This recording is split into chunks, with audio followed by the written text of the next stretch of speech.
Wheels spin on the ground. Sky dark rolls a sound. Echo in the heart's core. Ride like never before. Pedals screaming, wind howl. Freedom rushes through the soul. Chase the night, break the dawn. Never stop, keep rolling on.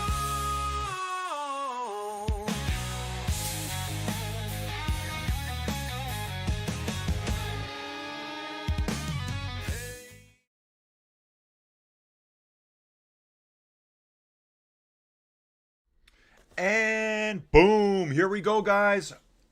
2026 Santos Tour Down Under. We're back, guys. Let me just get things fixed up for you here.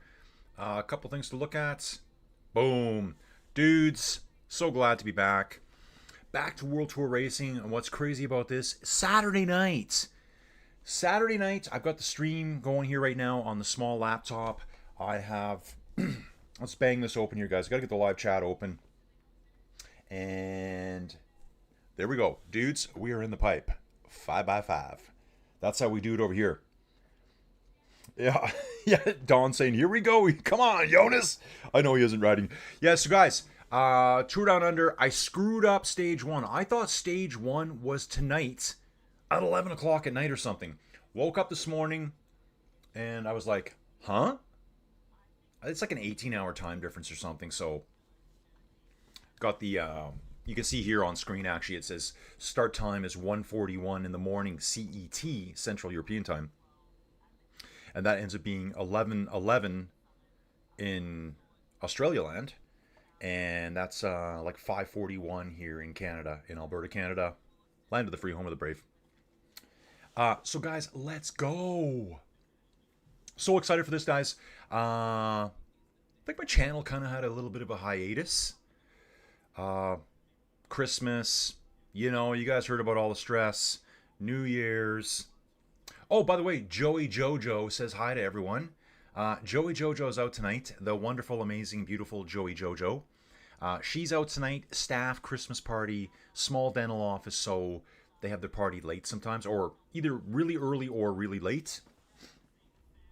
And yeah, I've been to this party before, and the way this year worked out, with Granny's dog joining us, and a new corgi puppy, and Zigster, he's still a nut bar. You can't leave those dogs. Guys, in the past, we used to just like, you know, leave the house at 7 o'clock, ka-clunk, lock the doors, walk away. And we get home super early in the morning to like undo the damage. But I'm like, with 7 dogs, Ziggy, corgi puppy, 2 of the dogs want to kill each other. No, can't do it. So Colin's doing the home shift. Yeah, Joey Jojo is back from Vegas, Dawn. Joey Jojo is back from Vegas on Tuesday. I picked her up at the airport. So, yeah, she's back. She was only there for 4 days. Race is on, guys. Race is on. They've taken off. Guys, this is a really interesting stage here. Stage 2, remember? We go from McGill to Paracombe. First 10 kilometers of this race are all uphill. All uphill. So I'm going to jump here now. You can see here it's called Ashton. 9.9 kilometers at 4.3%. So it's not brutally steep. And over here on the side here, you can see the detailed profile. Quite a strong wind today. They're calling it a moderate breeze here. I prefer a fresh breeze myself. 26 kilometer an hour wind. Yeah, guys, and they're not hammering right now. They're just doing the neutralized start. It looks like the race marshal is the one and only Stuart O'Grady. Stuart O'Grady used to be the main dude over at Credit Agricole back in the days. You know, they were decked out in the white and green jerseys. Yeah, so good. So I'm here watching, and you know, guys, when I was getting ready for the Tour Down Under, because the men's race starts on the 20th, so we got the women's race here. I think it's 3 days, and then the men's take over, 5 days straight. There's also the Cattell Evans Great Ocean Race, I think on the 31st or the 1st of February. On January 27th, we got the Tour of Alula. That's a 4-day stage race, and then it's just like bang, bang, bang, boom. Just race after race after race, guys. So I'm here all the way. Yeah, Dawn saying looks lumpy bumpy. It is Dawn. Today's stage is the hilliest stage. I think there's 1,900 meters of climbing in this stage. It's not crazy long, and this actually is good for me tonight. First big stage back. You know, guys, I did a bit of cyclocross racing coverage, which I loved. Ladies are off here, guys. The ladies are off. And a lot of the big guns are here, guys. A lot of the big guns are here. Chloe Dygert. Chloe Dygert's here, guys. Canyon SRAM, Zonda Crypto. Remember, this is World Tour, so all of the women's World Tour teams have to be here. That's all designated by the WTW here beside the name. I think there's 14 women's teams, World Tour teams. Yeah, there's 14 women's World Tour teams, and then we got the Australian Nationals team. So, guys, just looking at some of the teams here for UAE: Mavi Garcia, Erica Magnoldi, Paula Blasi, come on. I think it was Dominica, this name. I think we saw her in a sprint at the Tour de France Femmes Avec Swift last year. I think she finished the top 3 on a stage. You know what? I gotta look. I have to look, dudes. Once my brain starts thinking about something, I gotta get back to it. So I'm gonna go back and look at the Tour de France Femmes. And there, where is it? Okay, it was a 5th place. Wow, she finished 4th overall. So Dominika here, this Polish rider, she had like 4 stages where she was right at the top. 5th, 7th, and 5th place on those really tough hilly stages. So she's here. And let's take a look at some other names here. Okay, Team Vesma Lisa Bike, Mariam Bonnell, Sarah Van Dam from Canada, Maud Odeman. They're already on the climb right now. We got a Team Visma Lisa Bike rider off the front already. I believe that's what the camera's showing us here. Have a quick look and make sure she is. Yeah, she's off the front. Attacking immediately. I'll try to get a number here, guys, and get this figured out. So we're climbing away from the city that we started in, going out into the countryside now. Dawn's asking, what's the temperature over there? Dawn, I think I can see that if I just jump back 1 here. Yeah, weather during the race. We do have that. So, wow, guys, this is beautiful. It's 32 degrees Celsius. So it's 90 Fahrenheit. Like, come on. I love it. Absolutely love it. So, yeah, guys, realistically, I would love to have been at the Christmas party tonight. But, yeah, we can't. We got to get our dog situation figured out. We have to get the dog situation figured out. I think Charlie needs to be rehomed. He needs to find a nice home for himself. Here's Visma Lisa Bike on the front here, and it's Rosita Reinhout. Rosita Reinhout here for Team Visma Lisa Bike. She's 21 years old from a place I can't say in the Netherlands. Last year, 2025, and that she was in the lead just before there. They've already caught up. Pack's back on her, but we do have another Team Visma Lisa Bike rider in the front. Stretching out on the front right now. So she rode the Ardèche race last year, the Tour de l'Avenir Femmes. So basically riding a lot of juniors, not junior stuff, younger rider races, the under 23 races. She did do the Giro though, Giro d'Italia Women. And Tour de Suisse. But like the Avenir race, that's like the race of the future for the Tour de France. Yeah. Already seen riders drop off the back. Riders are already being dropped, and we're 1.6 kilometers into the race. Wow. Yeah, it says Hannah Giannatti from Australia is struggling to hold on the back. And we've already had the attack by Rosita Reinhout. Okay, we do have the QOM classification, guys, from yesterday. We have Alessia Vigilia with 10 points from UNOX Mobility. Paula Blasi in second place. Gaia Rilnini and Elena Ivichenko. Dawn saying I can hear Neerman yelling their snow. Come on, Rosita, come on! You are killing them! Nice big block formation at the front here. All these riders pacing themselves up. Love seeing all the jerseys here, guys. Love seeing all the jerseys. Guys, if you're in the channel and you're watching, please leave a comment. I know we don't have a lot of viewers right now. Dawn, when was the last time I streamed at 6 o'clock at night? Besides, never. So this is my first nighttime stream, guys. Usually I'm on 4 o'clock in the morning, 5 o'clock in the morning, and we get some decent numbers for that. So I was kind of hoping that this might be an absolute banger. Today, another attack by a Visma Lisa bike rider going. UAE rider reacting immediately. And let's see who that is there. Looking for a number here. We'll go back to the start list, guys. Okay, so here's our world champion right now, Magdalene Valliers from Canada. She won the world championships. There she is in her world championship jersey. She's at the race here. Naomi Rug, very good chance of winning the overall in this one. I can see Tiffany Cromwell's here, Chloe Dygerk, Nev Bradbury, Soraya Paladin. Guys, these are all names we know. We know all these names. Lots of names from last year. We're seeing them here again. Amanda Spratt. Yeah, this attack is sticking, guys. This attack is sticking. She probably has a quick 20-meter lead. Riders, like, you know, attacking, counterattacking, trying to pull her back right now. Movistar team, we have Olivia Burrell. I believe Olivia Burrell from Canada finished third place overall yesterday. So she's right up there. Ali Wollaston obviously finished first. And it looks like some of the teams have lost riders, like Liv Alula Jaco has already lost 2 riders. That's Georgia Baker and Amber Pate, probably. I was going to say Pate. I highly doubt it.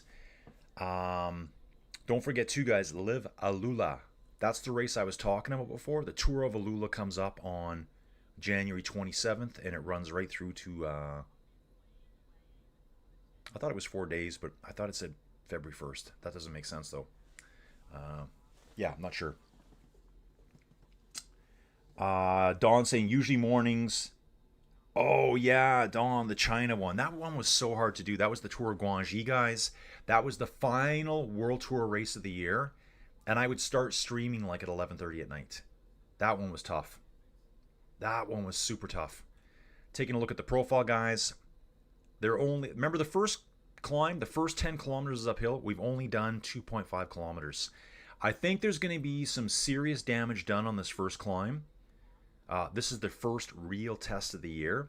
And then it's going to be a struggle fest for a lot of the riders that got shelled out the back to try to bring themselves back on. The thing about it is, it's not flat. It's very lumpy bumpy today, with almost 1,900 meters of climbing today. And you can see up ahead we have Norsworthy Climb. That's a short climb, 1.2 kilometers at 4.4%. And then we do a circuit where we take on Paracombe 3 times. Now, these ones here are more short ramps. They're only 800 meters long. But the whole course is quite undulating today. Dawn passed by Alita Market today. Pretty neat. Yeah, Dawn, I know they're in the States in a few spots. They are in the States in a few spots. So Dawn's over in New Jersey, guys. So obviously they're floating around there. Rosita Reinhardt has been caught. So that was the rider. She went up the road, got caught, went again, got caught, and now we have Lottie Claes from Phoenix Premier Tech. Remember, guys, we're going to be seeing new names here this year too. Premier Tech, remember, was with Israel Premier Tech last year. With all the hubbub about Israel Premier Tech, the team kind of dissolved, and now Premier Tech is with Phoenix, and they're also with it's Phoenix for the women. And I think it stays as Alpecin Premier Tech instead of Alpecin de Koenig. This is Lottie Claes right here, 32 years old. She's from Sint Nicholas in Belgium. And again, guys, first race of the year. She's got an interesting program here. She's going to do this race first in January, and then she won't ride for 3 more months. Flèche Wallonne, Liège, Bastogne, Liège. But guys, there's so many races coming up. It's insane. Why don't we have a quick look at that? So here we are right now. We're on stage 2, Tour Down Under, and races tomorrow. Obviously, we're going to have stage 3 of the women's tour race. But if you start looking here, here's the Santos Tour Down Under women's one-day race. It's like a classics race after the Tour Down Under women's race. The men's race starts on the 20th. It runs 5 days. There's a few other races here that I barely know of. Oh, we can go to the calendar here. Let's look at the calendar. So the men's race runs from the 20th to the 25th. And then as I was saying here, you can see here's the Alula Tour. Runs from January 27th to January 31st. That's a Pro Series race. You will see World Tour teams there. And then it's just race after race. On the 31st, we got the Cadell Evans Great Ocean Road Race. It's just February 5th through February 8th, we got the UAE Tour for the women. Here's one as well, February 4th through February 8th. That's the Volta Comunitat Valencia. That's a big race. It's a Pro Series. And guys, we're just jam-packed with races coming up. Jam-packed. A lot of the national races will be going, like the time trial races. That's all early February. But trust me, there is so much racing coming up. I don't know how I'm going to do it all. I'm a little bit concerned right now because I said I'm going to do it all. Dawn saying it's a little cold here in New Jersey, 25 Fahrenheit. Yeah, Dawn, I think we were above freezing today, and our weather has been really nice. I can't complain. Next weekend, it's terrible. Guys, I'm going to do this on the fly here so we can see this. Let's have a look at... Yeah, see, guys, we're above. It's 3 degrees Celsius here, but I want to show you this. This is going to be... So, it's fine today. Tomorrow, we won't get back to 30. That's fine. Monday, we'll get above 32. Tuesday, we'll get to 32. That 32 Fahrenheit is 0 degrees Celsius, guys. That's our daytime high. Wednesday, okay. Just below 32. Thursday, it starts making a change. -7 for the high. And then, here we go. Friday, high of -19. That's about -1, -2 Fahrenheit. Overnight low looks quite scary at -27 Celsius. And then if you look at Saturday, high of -25 Fahrenheit Celsius. That is, let's do a mix up here, guys. Yeah, so the high on Sunday will be -17. -20 at night. And then Monday it starts getting a little bit better again, I think. I got to put it back to Celsius so I don't scare myself next time. And there we go, folks. There we go. Just need to check this feed here. We're looking good, guys. We are looking good. Do a little refresh here. They haven't been really showing many of the riders because they are riding in quite a big block at the front here. Top climbers at the Tour Down Under. This is due to PCS rankings. Petra Stiasny, Marion Bunel, Mavi Garcia, Brody Chapman, and Magdalene Valeries. You know what's pretty cool, guys, is Marion Bunel here. She rides for Team Visma Lisa Bike. And she's been showing up on Ruvi a lot. So there's been quite a few events that she's been raced with Marion Bunel. So they use these platforms inside when they can't find nice weather. So that's where she's been a lot lately. Been seeing her on there. Colin Coates is back. Hey, Colin. Dude, Colin. Welcome the other Colin. Colin, congratulations, 4.0. I think, was it 4.0? Yeah, 4 watts. 4 watts per kilo for Colin. I think he made your mission. Colin, I saw the video. I think I gave it a like. I only watched the first couple minutes and then I got caught doing something else. But I think he made his goal of hitting 4 watts per kilo. We're currently 5 kilometers up the climb, guys. 4.9. It's a 9.9 kilometer climb. I just saw the 5 kilometer to go marker. Dawn, I know I was talking to myself about that before. I need to stock up on Pop-Tarts and Sanka. Dawn, I have to be Sanka. The fact that you say Sanka, Dawn, makes me laugh so hard because I'm like, does Sanka still exist? Apparently Sanka still exists, guys. I haven't seen it. Got to stock up on Pop-Tarts, Boston cream donuts. Oh yeah, that's my ultimate sin. And Sanka. Gonna be locked up in the 9x9 cube of cycling dominance for the next 8 months. Dude, I know. Colin Coates saying appreciate it, man. Yeah, so Colin, guys, has his own YouTube channel. I met Colin covering a ladder league race over on Zwift. Ladder League racing is like a team deathmatch. There's not 50 riders, it's 5v5. You take two teams, they call each other out, they race each other. And there's a big ladder so you can challenge teams above you and below you. I think Colin might have been on the losing team, but I remember he was a real standout on that team. I think they were racing Team Not Poggy. Yeah, great racing. Love it. Sanka makes me laugh too. Colin, trying to get ready for the Lincoln 262 in May. Colin, what's that? It sounds like it's a race around the town of Lincoln or something in May. So, is it 262 miles? That's a big one. Gravel race, maybe? Is it a gravel race? Just watching the World Tour feed here, guys. Enjoying this. Like, kind of bouncing around here. You know what's funny? I think it was last year, guys, that I was up late one night. It was probably 7 o'clock at night. I'm a liar. And someone had hijacked the World Tour feed, you know, on the rip-off YouTube channels that are just stealing stuff. Like, I'm watching the real feed that I pay for. Thank you. And I found a rip-off stream. I don't know. It was on YouTube somewhere. And it had no commentary. I know they were going up Wollonga Hill, the classic climb at the Tour Down Under, and there was no audio. There was audio being captured by the motorbikes, so you could hear the motorbikes, you could hear the fans, yay, woo, yay, woo, woof, woof, woof, as a dog going by, stuff like that. And I'm like, in my head, thinking, I love cycling so much, this is the most boring thing of all time. So boring. And I'm like, I could do commentary for this. And that's what I started doing. I mean, it took me till July to actually start doing commentary. Check this out, guys. We have 5 riders from North America at this race, 1 from South America, 21 from Australia. You probably say, what do you call it?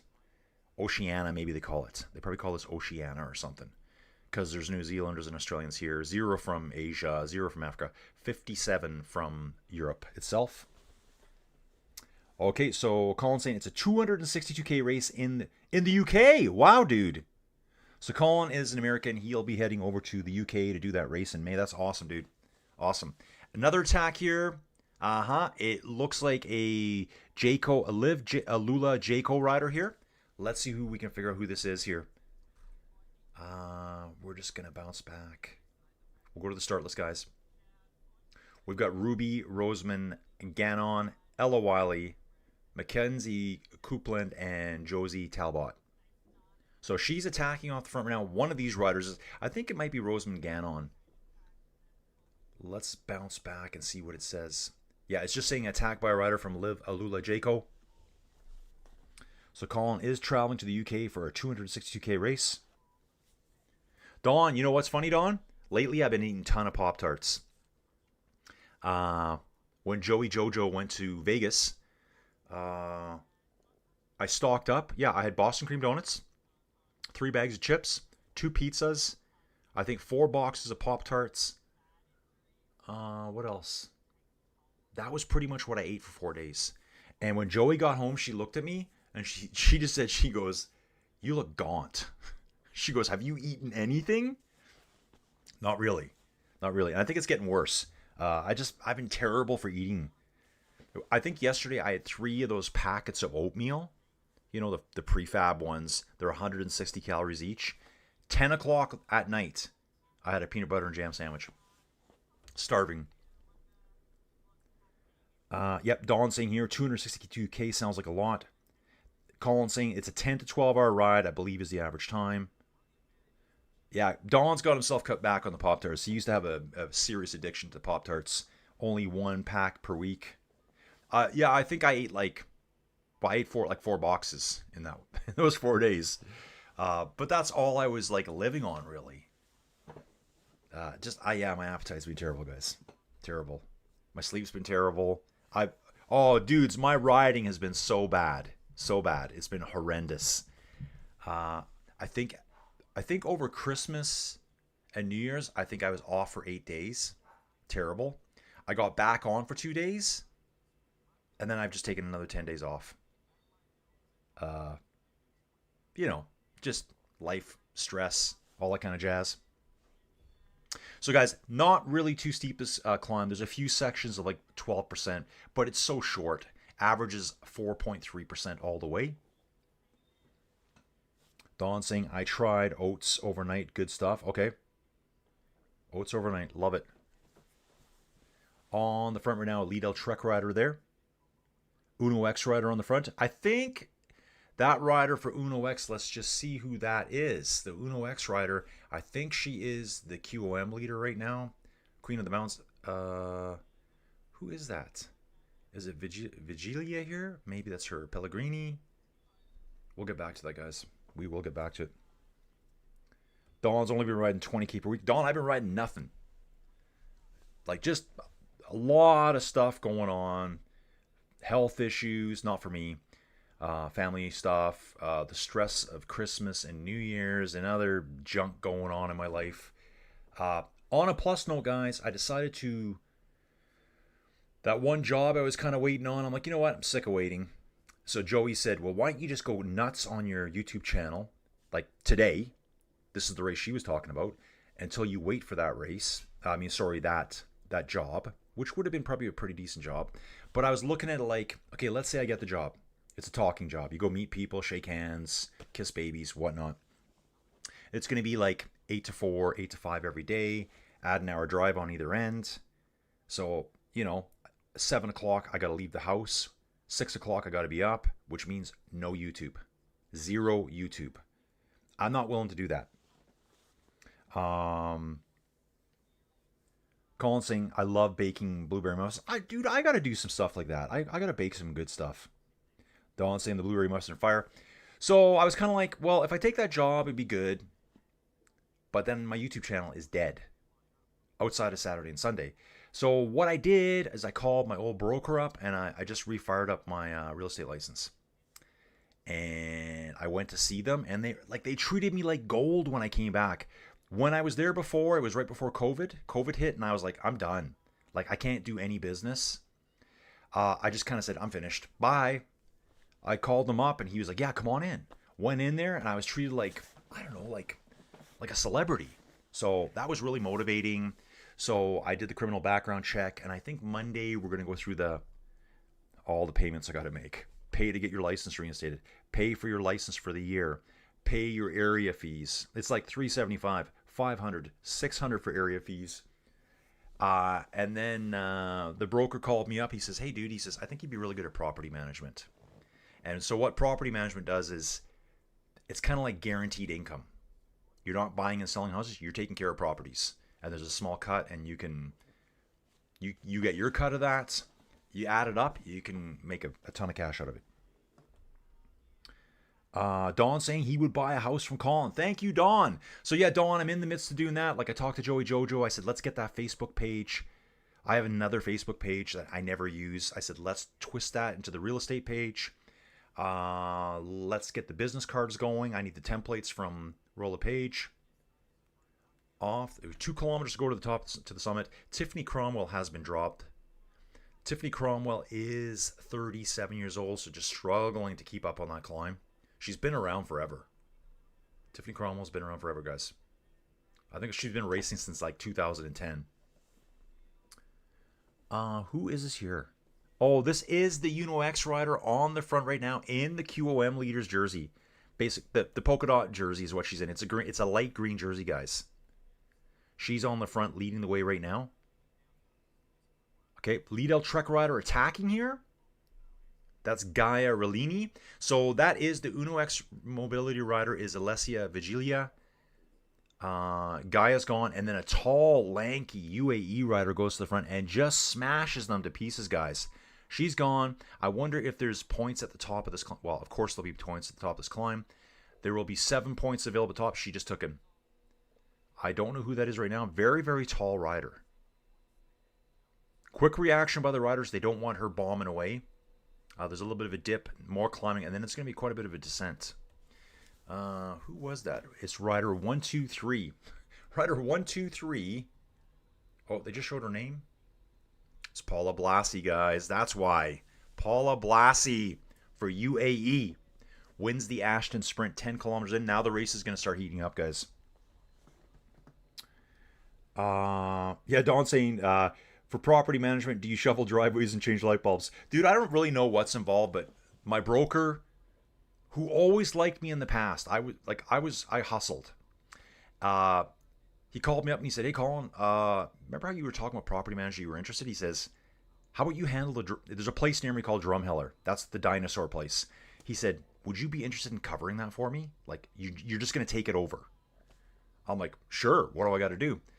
And he, blah, blah, blah. There's just a lot of checks and stuff and tenants. And he explained the cut that you get based on every $1,000 of rent, you get a certain cut. It adds up pretty quick. Like, if you can get like 20 units, you're doing okay. You're doing okay. And I really need that right now, guys. The channel is not paying the bills right now. The channel is not paying the bills. So I said to him, I go, "So Merrill," I said, "are you telling me I should get my license?" And he goes, "Absolutely."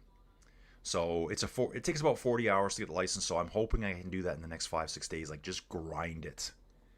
So then you got a little bit of guaranteed income. Won't be a lot, but you grow it.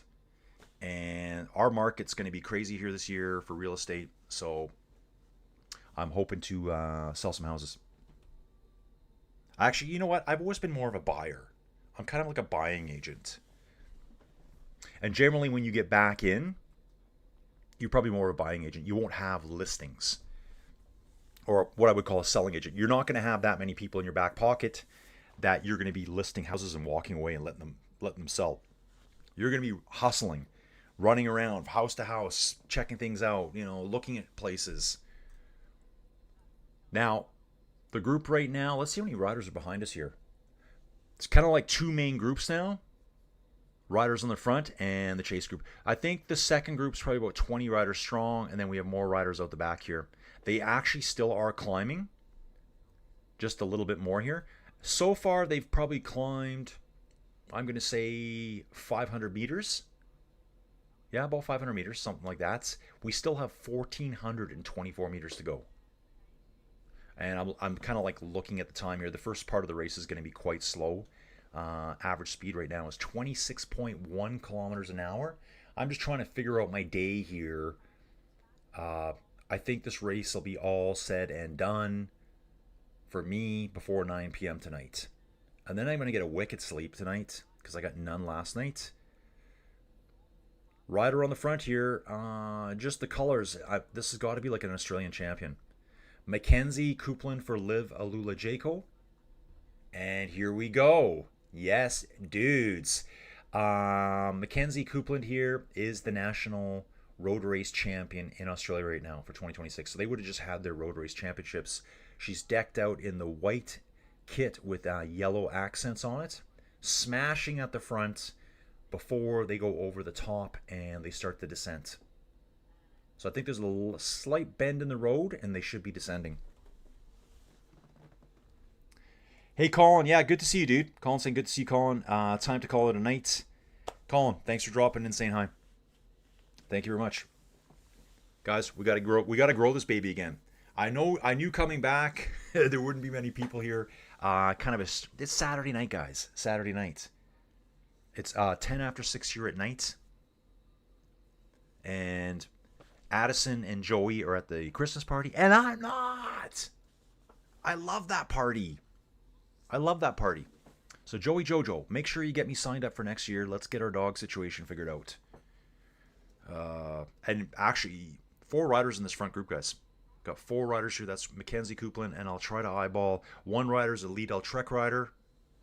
Looks like we got a Phoenix Premier Tech rider up there.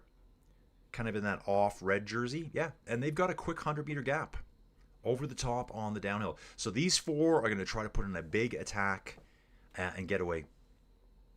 That was also the highest point of the race at 613 meters in altitude, guys.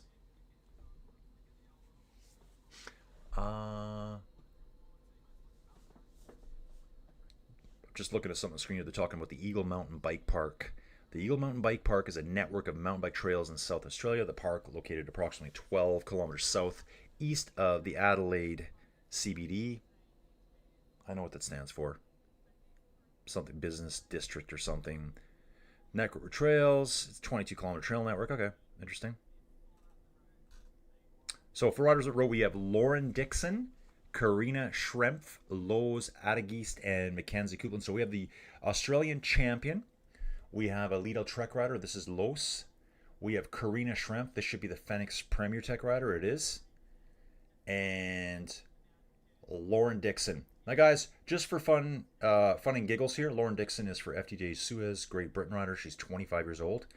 I think I saw a picture of the Uno X team, and oh no, it was the Phoenix Premier Tech team, and I swear, it seemed to me like every rider was a redhead. Like, am I right? And I don't want to sound derogatory there, but like all these women's rider here, they all have red hair, pretty much. Is it just me? Is it just me? Is it just me, guys? They all look like they have red hair. I mean, maybe not. Okay, maybe she doesn't. I think maybe it's the jersey overwhelming it for me. Anyways, side topic. But yeah, this lady here definitely has red hair. Karina Schrempf from Austria. She's 31 years old. So she's in that front group.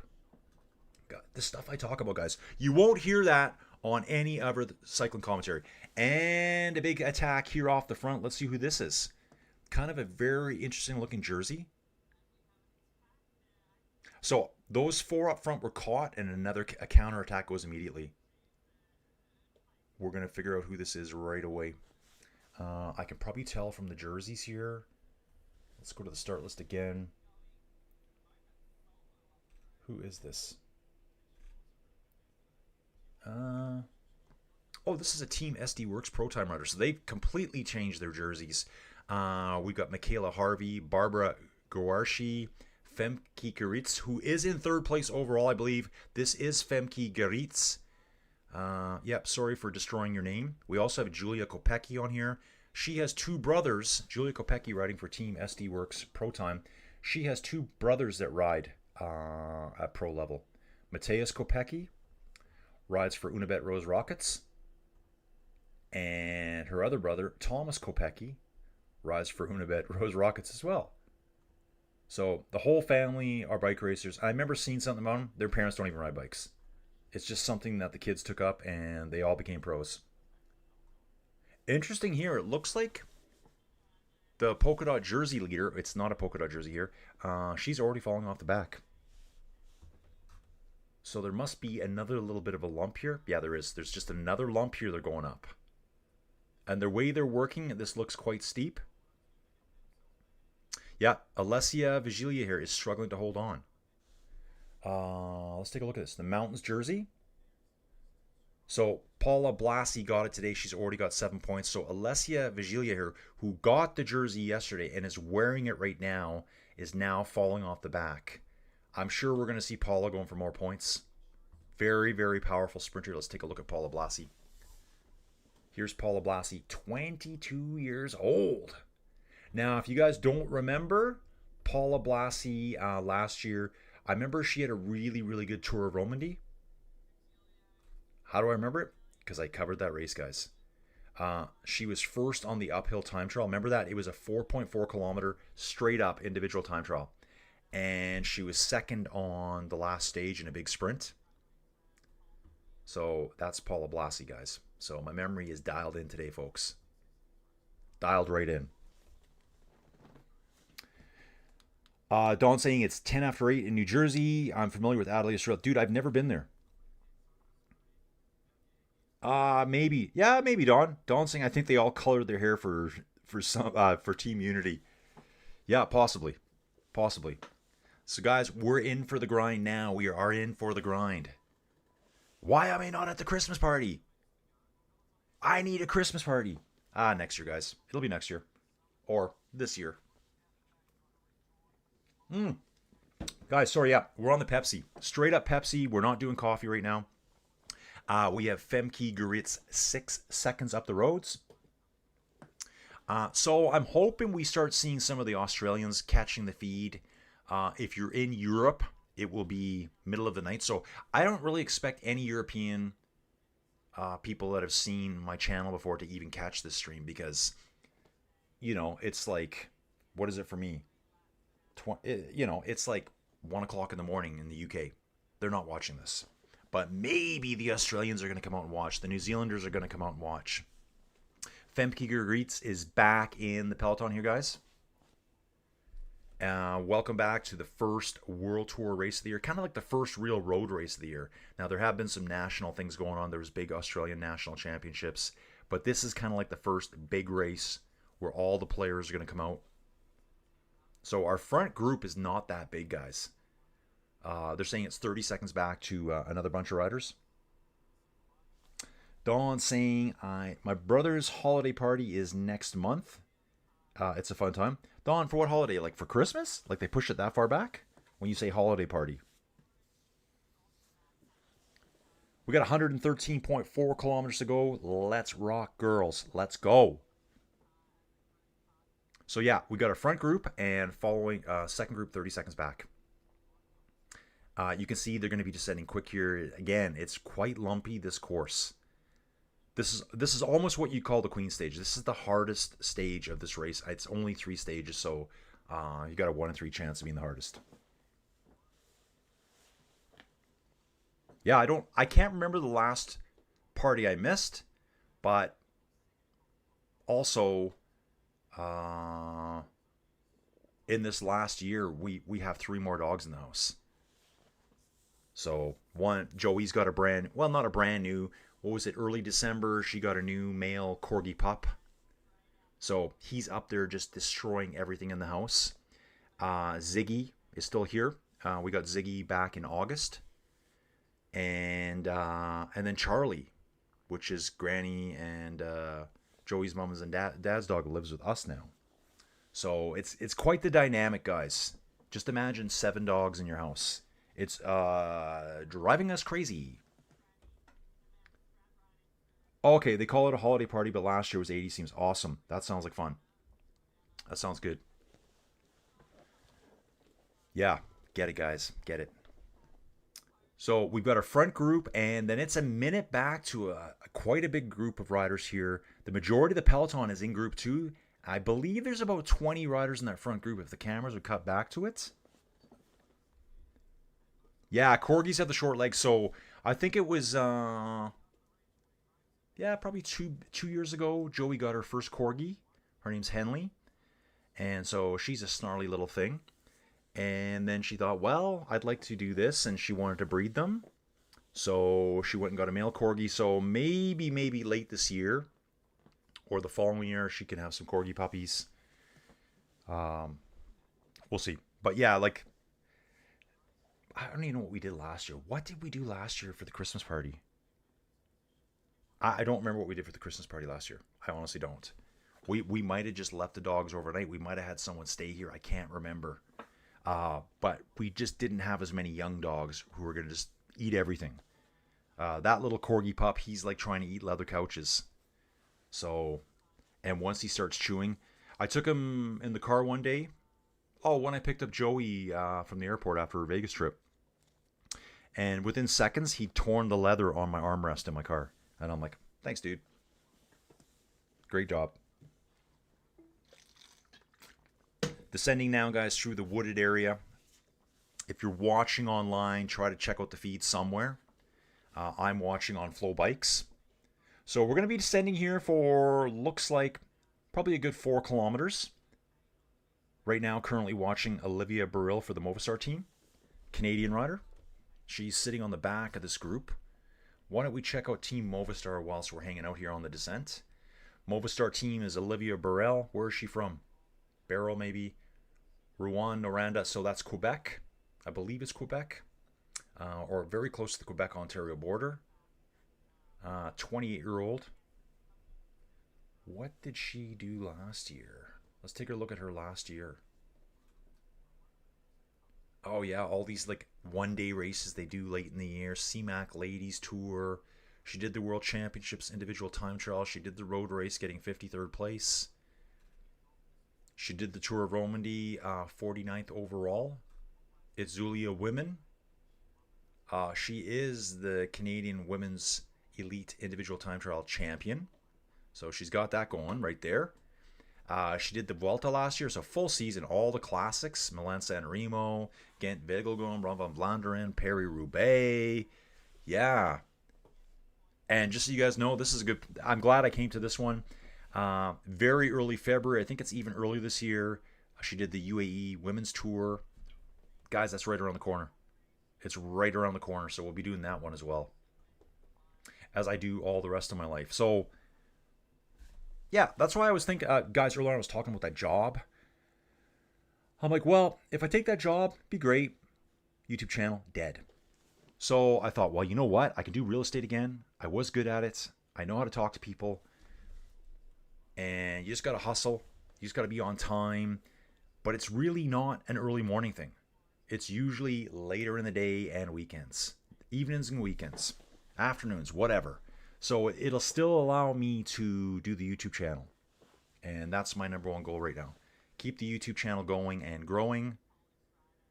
I'm kind of really looking forward to seeing it because this year we're going to have a 6-month head start before the Tour de France. So I'm really praying that a bunch of people discover the channel, come on over and hang out with us. So then by the time we get to the Tour de France, it's just gigantic. Like last year when I did it, guys, it kind of blew me away. It really blew me away. The very first video I did for Tour de France, I think it was 33,000 views. And like I was kind of like, what am I seeing? Yeah, 33,000 views, which is awesome. And then it just kept growing and growing. Steven Cycles is here. Greetings from London. Just read Jonas intends to do the Giro. Awesome. Hey, Steven, great to see you, man. I've been super absent, Steven, just kind of, I don't know. I don't even know what to call it, guys. Just, I guess, you know what, dudes? I've been in a bit of a funk. I think I had like Granny was here with us. We did 5 weeks of Granny living with us. Granny went to live in the home with her husband. I think 3 days later, she went to the hospital. They finally operated on her. Remember, guys, I told you the story. She has colon cancer. So she no longer has a colon. And she's kind of been given a timeline. So, yeah, it's kind of sad, really. But it's definitely sad. And then Christmas came and New Year's came. And I just kind of got, like, funkified, I guess. Let's call it that. Just kind of, not depressed, but just kind of bummed out. So, yeah. So Jonas is going to do the Giro. Yeah, Simon's gone. Simon Yates has retired, guys. And that was like a snap decision to retire. Guys, usually they don't retire like that.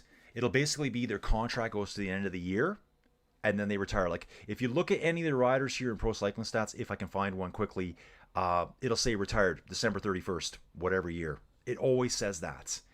It's not very common you see someone start a new season and just quit. So he probably just like, his contract was in place, and then it was just like, yeah, you know what? I'm not feeling it. I'm done. I don't even know how old he is. I think he's probably 32, 33. They are climbing here. You can see riders falling back right now. We have the Movistar rider here calling for team support. This is number 828. Who is 828? Well, that's funny. Yeah, why would it say 828? It's probably rider 82. Karis Lloyd. Is this Karis Lloyd? Yeah, she's from Maidstone in Great Britain, only 19 years old. I think that's her. And dropping back, coming around for a 709er. Gadoosh. Steven saying Jonas needs to complete the Grand Tour set. Yeah, what's crazy, guys, is I think Jonas is 29 already. Like, he's slowly getting up there, right? Simon was 33 years old. Okay. So, yeah. And I think their cycling careers now are going to be shorter. Guys are starting younger and winning younger. And I think it makes it harder for them to stay. They don't have the staying power of the old days. They're getting so good so early. I think they kind of like wear out.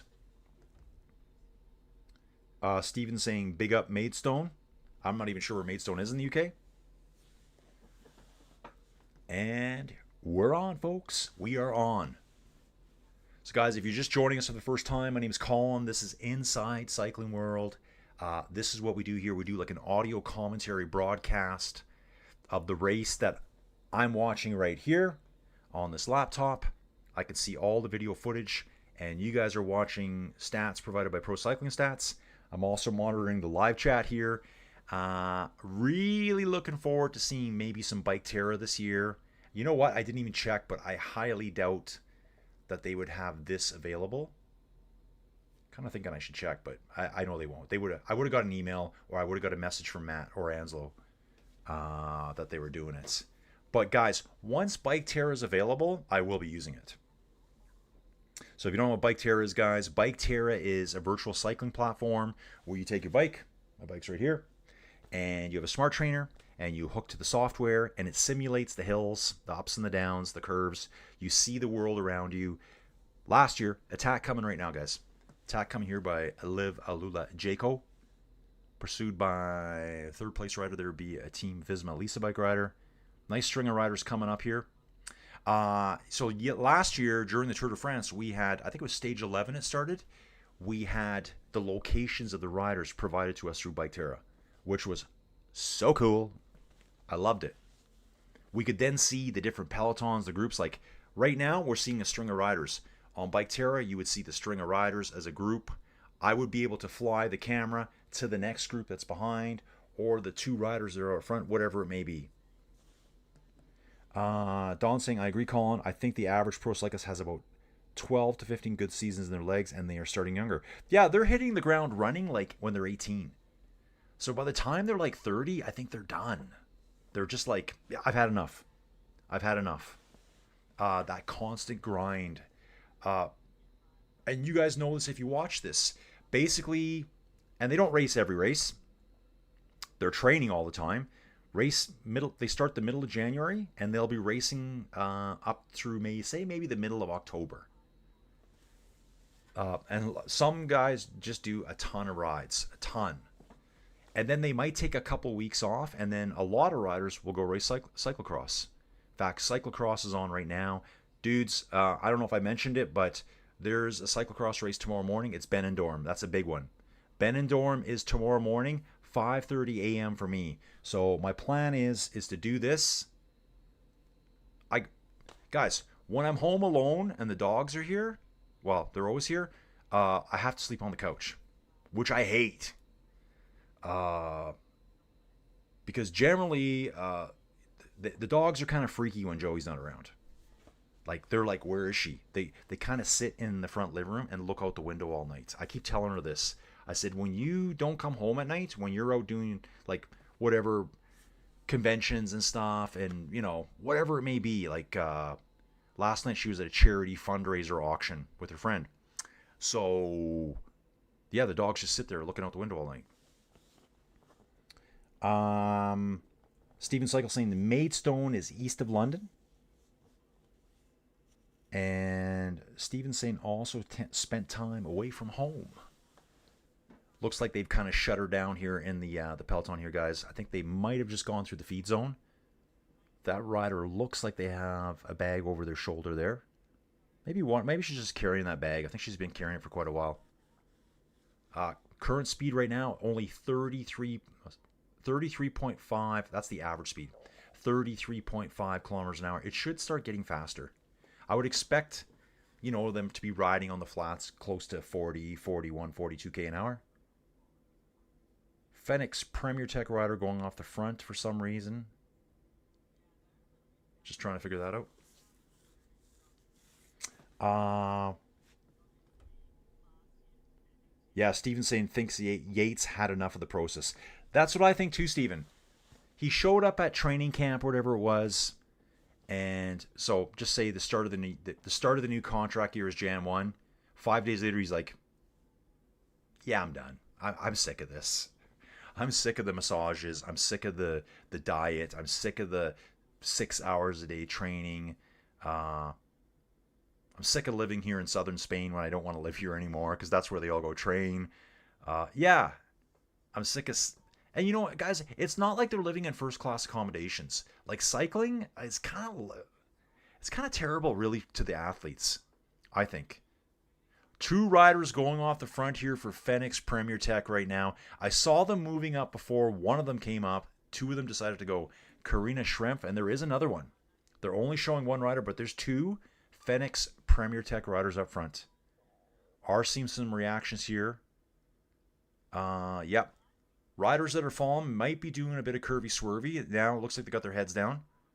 They were looking at each other a little bit, and the gap has opened up just a tiny bit here. Maybe 50 or 60 meters. They're trying to get away. We are riding a bit of a false flatty here. False flat up, guys. You can see it here on the profile on the bottom. These 2 groups close in. But definitely here we are just generally climbing just ever so slightly. Probably like 1 to 2% gradients through here. Okay, so it's Karina Schrempf and Flora Perkins. Let's take a look at Flora Perkins here. Flora Perkins. She's from Tooting. Tooting, Great Britain. She's 22 years old, and she's with her teammate. I think we looked at Karina before. I think Karina has a lot more experience. Karina Schrempf, 31 years old. She's from Sankt Martin Grimming in Austria. And this is the redhead team. Now we've got Loos Adegeest reacting here to that move. Loos is from the Netherlands, 29 years old. I'll have to get used to starting to look at their last year's racing so I can talk about all the stuff they've been in. Yeah, I think so too. I think Yates just said, yeah, you know what? I'm sick of doing this. Every day, this is what we do. I just want to go take off and sit in the sun for 3 weeks. Or, he's finding coming back from the off season just gets harder and harder as you're getting older. And you just maybe didn't stay in shape. He just doesn't have it. Yeah, I'm done. Who knows? He'll get a job with the cycling team somewhere. Now here we got, looks like we got 5 here. Flora Perkins, Karina Schrempf, Loos Adegeest, Josie Talbot, and Femke Karitz. I think Femke, I believe she's 3rd place overall. Yeah, she finished 3rd yesterday and currently sits 3rd in the race standings. It was a sprint finish, so there's quite a few riders up there. Visma Lisa Bike pulling in the peloton. And they are all brought back together here. Now there's a counterattack by another Fenix Premier Tech rider. Wait till it shows up here on Pro Cycling Stats. But there is a rider going up the road now. It's number 34. That rider for Fenix Premier Tech is... I want to get it before... It said 34. Okay, maybe it's not Fenix Premier Tech. It is Flora Perkins. Okay, so I swear her number said 34. Maybe it said 43 and I'm reading it backwards. It's Australia. Everything's backwards there. That's it. Dawn saying Yates was missing his kids too much. Yeah, there's that too, guys. It's probably pretty easy. Well, your wife wouldn't think it was easy. When the kids are first born, they're babies. They don't even know what you're doing. They don't even know who you are at that point. But then, they're 5, 6, 7, 8. They're like, where's dad? Where's mom for the women's cyclists? Okay, Flora's been brought back again. Big moves on the front here, guys. They bring her back, and the heat is on at the front. Straight single line here. Riders are looking back, trying to see who's going. Who is able to come with us right now? So we got a Movistar rider on the front. And I'll check that out in a second. Yeah, so, maybe his kids are 10 years old, and he's like, yeah, I don't ever see my kids anymore. I think it was Cavendish talking about him. I think he said something like, I just remember a quote, like, on average, he was at home, 9 days per year. 9 days that he got to sleep in his own bed. I'm pretty sure he said that. Drink of water, guys. Oh, yeah.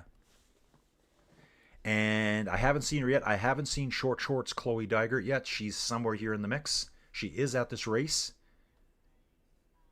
Her shorts are so distinctive. It kind of looks funny when you see them. Because everyone else has got like the proper length shorts. Hers are like half that length.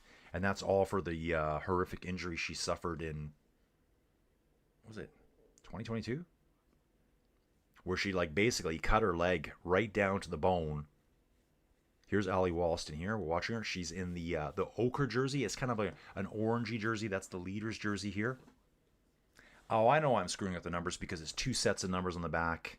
Yeah, gotcha. Guys, we're currently 30.4 kilometers into the race. We still got 100 kilometers to go. That seems like a long time right now to me, guys. I haven't done this much for a long time. When I've been doing my cyclocross racing, guys, each race is like 45 to 50 minutes. Yeah, Chloe Miss Short Shorts, you got it. So yeah, the cyclocross racing, 45 to 50 minutes, it's done. And then I would take a short break. I'd come back and do the men's, done again. I haven't sat down and done a 3-hour stream in a long time. That would go back all the way to October when I was, and I didn't even do all of it. I did the Tour of Guangxi.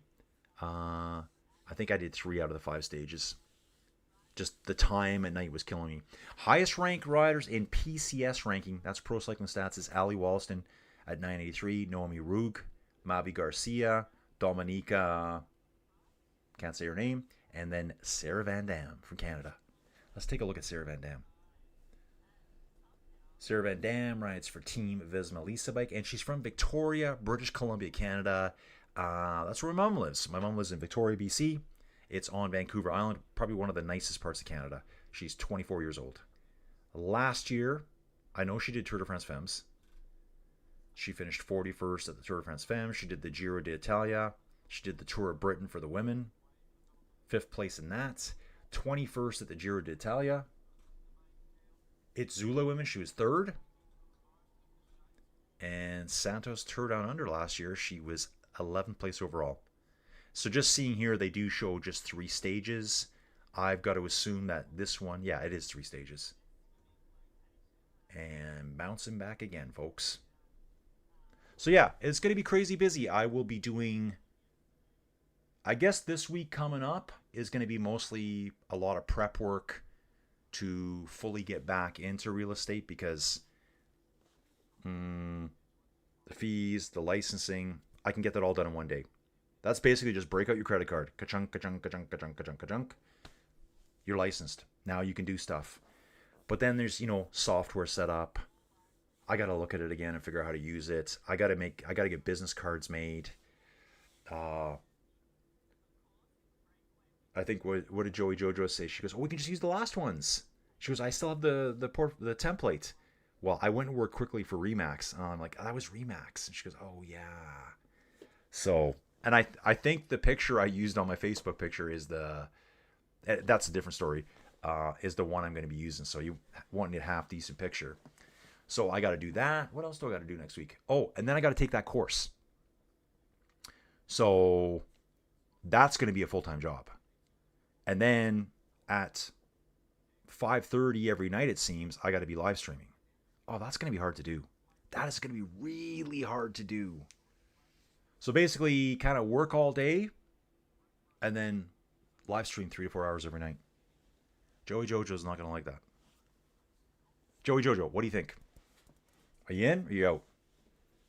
I would love for someone, like I told Addison, I said, Addison, make sure you jump in the live stream later and say hi. They won't bother. Addison's probably drunk already. When she's with her friends, it's a little bit out of control. 33 kilometers done, guys, averaging 34.3 kilometers an hour. We've knocked out about just over 700 meters of climbing. Again, we're climbing up a little lump right now. In the feed zone, see bottles flying everywhere. Super dangerous, those bottles on the road. You hit one of those balls with your front tire, you could easily slide out. Just getting a quick look here at Ruby Roseman Gannon for Liv Alula-Jaco. They're decked out in those purple jerseys. She is rider number 71. Rider number 71 there. Okay, just getting a quick little map here. Yeah, take a look at the detail profile, guys. We've passed through Woodside. We're climbing up this little pimple of a bump here, flying down the other side, and then we're going to take on this other hill here right now. This could be an interesting launch point. So early in the season, they may not be fully confident of their abilities yet, but they do a lot of training over the winter season as well. We're up to a massive 12 viewers, guys. 12 concurrent viewers. We're going to make it, guys. We are going to make it. That's just how it is, guys. That's YouTube for you. You never know what you're going to get. Maybe it'll be a few more tomorrow. Then the men's tour, we're going to get more. There is an attack off the front right now. Attack off the front. Let's see. It's number 21. Who is number 21? Let's have a quick peek. Number 21, Wilma Antilia. Rides for Canyon, SRAM, Zondo, Crypto. Yep, that's her. I'm just looking at her jersey. Yep. Kind of a funky looking jersey, multicolored. Canyon, SRAM, Zonda, Crypto. You know, it's a light blue, dark blue, pink splotches in there. So she's out the front riding obviously on a Canyon. That's their bike sponsor. And we're going to back up here again to this. So she's off the front now. Yeah, Don saying 10 likes, 10 folks on the stream. That's good. Thank you for everyone that's watching. Yeah, like, subscribe, support the channel if you can. There's multiple ways to support the channel. You can do whatever you want, guys. I just have to say it out loud. You know, the fact that you're watching is great. It's only going to get better, dudes. More people start seeing the channel and they start piling in. I think my best day, guys, and I'm pretty proud of this, during the Tour de France, I think there was one day we had 1,800 concurrent viewers, which, that's good. That's good, man. So, yeah, like I said, this week's going to be really interesting for me. Like, let's say Wednesday, I do that course all day for like 8 hours. And then, you know, supper time, and then it's going to be like, okay, I'm live streaming for 4 hours. Oh, my. Yeah, that's going to be a tough week. Very tough week. Dawn saying cup of coffee. Yeah, we could do a buy me a coffee route. I think that might actually be on, I think that's on the live stream somewhere. Yeah, you can see that. Support me at Buy Me a Coffee, Inside Cycling World. It's in the bottom left-hand corner of the screen. I think if you click on that, guys, I think it does take you to it. I think. I don't even know. They said, here, put a link there. And I'm like, okay, I'll put a link there. I don't know what it does. I have no idea what it does. So, check that out.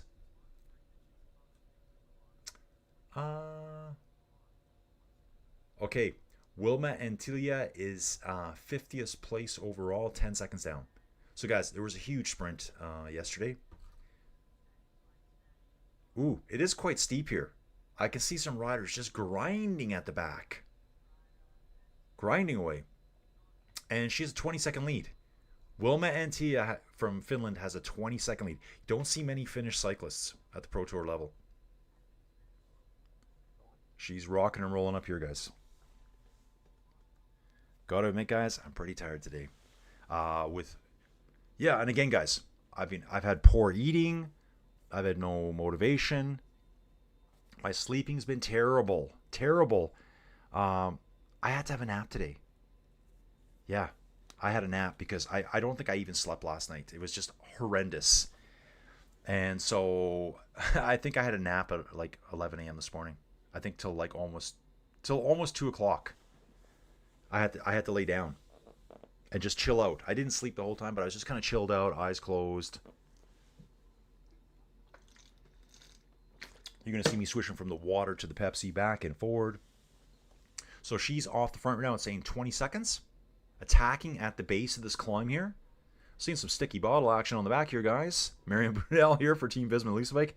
Sticky bottle. That's normal. The commissaires, is that what you call them? Yeah, they'll be checking here for any infringements on the sticky bottles.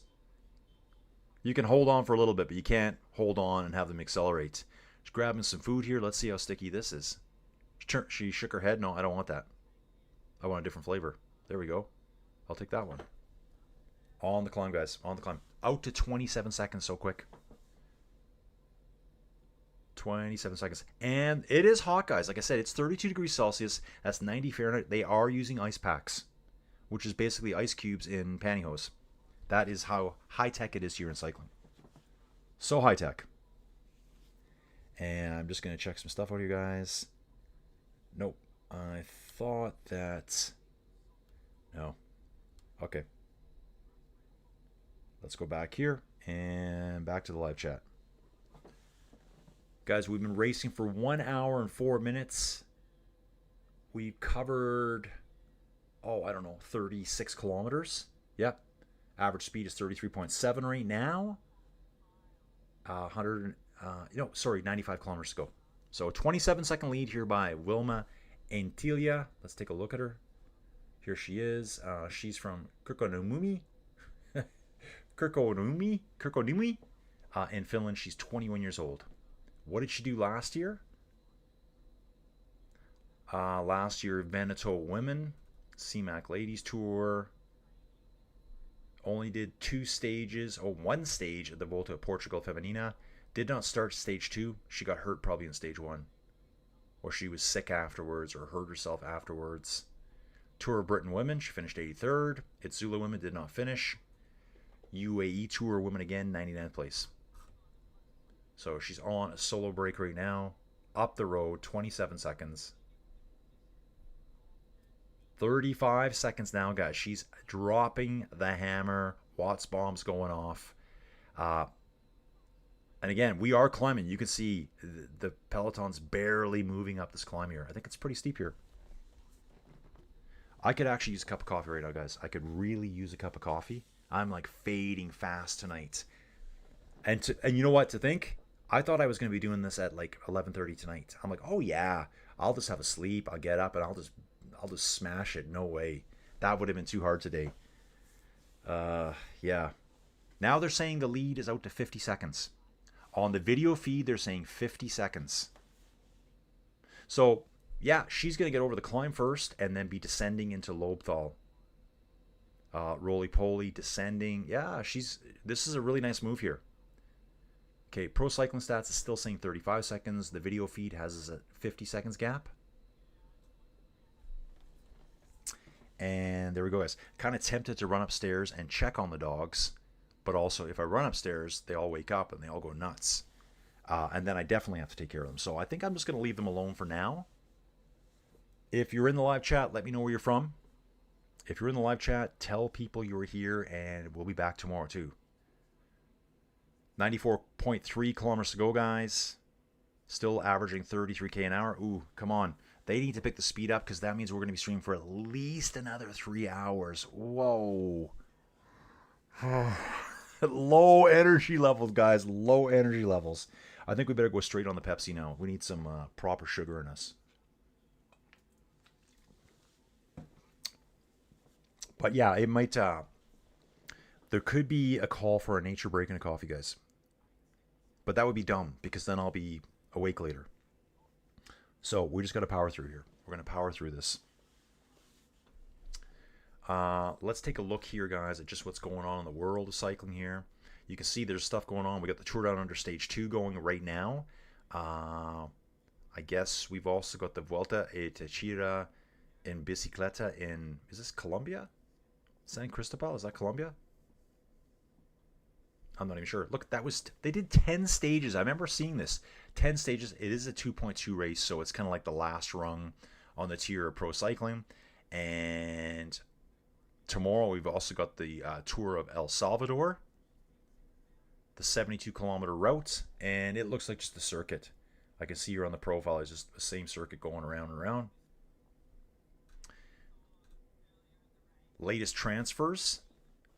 Those look like Pro Series team. I always like looking at this. Filippo Ganna will be going to the Tirreno Adriatico. Tom Pidcock, here's his season coming up, guys. Milan San Remo, Liège Bastogne Liège. What's FW? Flush Wallone, AGR, Amstel Gold Race, and another 9 races on top of that. Ooh, this one's interesting here. Olaf Koy. These are all withdrawals, I think. Yeah. You can see there's a plus that he's signing up from. It's a minus if they're leaving. So, what does that tell you? I'm kind of thinking maybe he's hurt or not ready, so he's pulled out of all those races. Tour de France. Okay, so it says he's going to be the Tour de France. Olaf Koy last year, I think, was Team Visma Lisa bike. Yeah, let's take a look at that. Olaf Koy. Yeah, He was Team Visma Lisa Bike last year. Now he's with the Decathlon CMA CGM team. That's going to be kind of tough to say during racing. Here's Don's favorite, Danny Van Poppel. His first race of the year will be, well, it's just added on. Danny Van Poppel, Amstel Gold Race, but Danny Van Poppel is here because he will be racing in a few days. I think, yeah, they start on the 20th. And I don't know if that's Australia the 20th or May the 20th. It must be Australia the 20th. Because remember, they're a day ahead of us. Surf Coast Classic, Cadell Evans Great Ocean Road Race, Omloop Nieuwsblad, Kern Brussels Kern, Tirreno Adriatico, Milano San Remo, Amstel Rose, Giro d'Italia. Wow. That's crazy. Tons of racing coming up, dudes. Tons of racing coming up. What's Don saying? Pepsi, the choice of a new generation. The Tour of El Salvador sounds humid. Yeah, it would be. Steven saying Visma are much weaker now. Lost Yates and Benoot. Thies Benoot. Where did Benoot go? Thies Benoot. I think I should know where he went. I might know. And Steven saying, did they sign in what to replace them? I don't know. Yeah, where did Benoot go? Okay, here's my one little commercial on Flow Bikes. They're saying now it's a 1 minute and 30-second gap to Wilma Antilia. She's only 10 seconds down in the stands, so she's like virtually she is the leader. And now it's saying Madeline Valiers for EF Education Oli is pulling in the peloton. Oh, one of the EF riders just took a little detour off the road and went onto the dirt surface there. Coming into the corner hot, overshot the corner, saved it, so no problem there. So it looks like EF, I see 3 EF riders there. There would have been a 4th, but that rider shot off the road. Lidl Trek on the left-hand side of the road here. Movistar following them. Yeah, actually, and I can see the balance of the Lidl Trek there as well, of the team. That's right. Vout has a broken ankle. Oh, Decathlon. Yeah, I don't know who Decathlon is. Let's actually have a look at that. What's the way to do that? Okay, we can go to Olaf Koy, and then we can click on the team. Who is on Decathlon? Tobias Lund Anderson. Okay, so he was Uno X, wasn't he, before? Okay, no, sorry, I was wrong about that. We got Thies Benoot. Oh, Decathlon. Okay, I think that's what Steven's saying. Yeah, Thies Benoot is at Decathlon. Yeah, I saw that too. Steven's saying that Vought's already back in Toronto. I saw him riding the inside trainer. Yeah, so Decathlon's, Thies Benoot, Leo Basso. That guy is a young gun. You know what's crazy too? I just saw Leo Basso here. I just saw him racing CX. I'm surprised it doesn't show up. Right here. I think I can go... Oh, right here. CX profile. This is how you do this, guys. So, yeah. He raced at Zonhoven, Dendermonde, Kokseide. I covered that race. Hoosden Zolder. So, he does his cyclocross season as well. And then he road rides. Really good rider. So we got Benoot there. We got Leo Basso. Cess Bowl. Dan Houle. Oh, that's that super, super tall guy. Olav Koy went there. He's going to serve. Matthew Ricca Frickantello. Matthew Ricca Frickantello. Right there. Jordan Labrosse is another good name there. Obviously, they're not showing the full team here because they're only showing 11 riders. There's more riders here. Chamberlain, Gutherat. So they're just not showing them over here, guys. For some reason. That's okay. We'll jump out of that and we'll come back here. Back to the race itself. 1 minute, 33 seconds is the gap. The last victory for Magdalene Valiers was 113 days ago at the World Championships road race in Rwanda. Let me just turn up this brightness a little bit. Turning that up. Steven saying Benoot apparently wanted more freedom. Yeah, like Don's saying, quick healer. Yeah, he's back on the bike riding. I saw a picture on Instagram, I think it was. He's riding the bike, and it would have been his kid hanging out with him, just messing around. Wilma's trying to get every second she can here. Almost super tucking there. Be careful you don't super tuck, because that would get you a penalty. Yeah, Ricca Frickantello. Ah, okay. Yeah, look at this. They've just given her 1 minute and 37-second gap. Just handed it to her. And she'll be bombing downhill here right away. So there is a little bit. Yeah, they've descended here now. They're climbing again. Then there's quite a bit more of a downhill coming up. It's going to be high speed there. Lumps and bumps all the way. This is a hard stage. This is a hard stage. For me, this might be as hard for me as it is for them, because I am just absolutely wiped. It's only going to get worse, too. I got to figure out how I'm going to get some sleep in. I got to figure that out.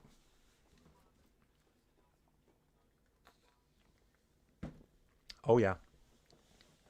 Sprint jersey standing, Ali Walston in first place, Josie Nelson, Femke Garitz. Those are probably our 1, 2, and 3 right there. I think Naomi Rugg is right there as well. I just saw 4 of the riders. They showed 5 riders there. EF Education Oatly on the front, guys. I think there's at least 5 riders up there for them. Aha. Wilma Antilia, she's got 1 kilometer to go to the sprint. So she's going after sprint points here. And then going to try to run away. She's over the top. Now she's got a downhill right ahead of her. Switching gears. She'll start bombing down this hill here now on the detail profile. You'll see it here. This is her here. The sprint's going to be probably at Lobthal. Does it show points? Yep. 3, 2, 1 points. Oh, and time bonuses, guys. I love this. So 3, 2, 1 points towards the sprint jersey, and time bonifications. I love that word for the overall. Lobthal. Scenic, picturesque, 50-minute drive from Adelaide. Oh, it's known for the Lobthal lights, which transform the town into a Christmas wonderland. Apparently, no snow. The next climb, 7, 5, 3, and 1 points for climbing competition. And then it looks like Paracombe, and Paracombe, they all have just points. There might be time at the end as well, at the finish line. Again, there is EF Education on the right-hand side of the road. A couple of Movistar riders. And which jersey is this? Remember, guys, they change all the jerseys over the new year. It's AG. AG Insurance. There's quite a few AG Insurance riders at the front as well. We'll come back here. So 1 minute, 39 seconds now. They have no chance of catching her at this point. She will get this the sprint points here. So this will be 3 sprint points and 3 seconds. So instead of being 10 seconds down, she's now 7 seconds down. So get those time bonifications when you can. Ooh, more viewers popping in all the time, guys. More viewers. I think we're up to 13 now. I think we might have 13 viewers. So this is incredible, man. Let's go. So yeah, guys, there will be a little bit of a battle here for the 2nd and 3rd place sprint points here into Lobthal. The points are important. They're all fighting for the jerseys. Just watching here. It looks like a Phoenix Premier Tech rider there. A couple of riders strung out on the right-hand side of the road here. String of 4 riders up front. Visma Lisa Bike sitting in 5th place. That rider makes an attack right now up the right-hand side of the road. The Visma Lisa Bike rider comes up on the right-hand side of the road. Cannot get past. It looks like a FedEx Premier Tech rider. Let's look. Yep. So that's 2 points in 2 seconds, I think, for one of the Premier Tech riders. And then 1.1 second for a Visma Lisa Bike rider here. As soon as I see the standings there, guys, we'll know who those riders are. Gap now is at 1 minute and 39 seconds. So there we go, guys. Okay. Okay, it's not Phoenix Premier Tech. It's Ali Wollaston here, who is our leader in that ochre jersey. So Wilma gets 3 points, 3 seconds. Ali gets 2 points and 2 seconds. And then the Visma Lisa Biker, Sarah Van Dam from Canada, gets 1.1 second there in that sprint. Now they're going to start chilling out for a little bit. They will chill out for a little bit there, guys. Average speed 34.2 kilometers an hour. So it is quite a slow pace, isn't it? I think because it's just so lumpy. Yeah. So I don't know if I will be done. So 7 o'clock now. At this pace, I will not be done by 9 o'clock, guys. I will not be done by 9 o'clock. Yikes. That's crazy. Moving on, guys. Okay, guys. What I'm going to do here is I'm going to take a quick nature break and just check on things upstairs. I'll be right back. No attacking while I'm on a nature break. I'll be right back.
Guess who's back?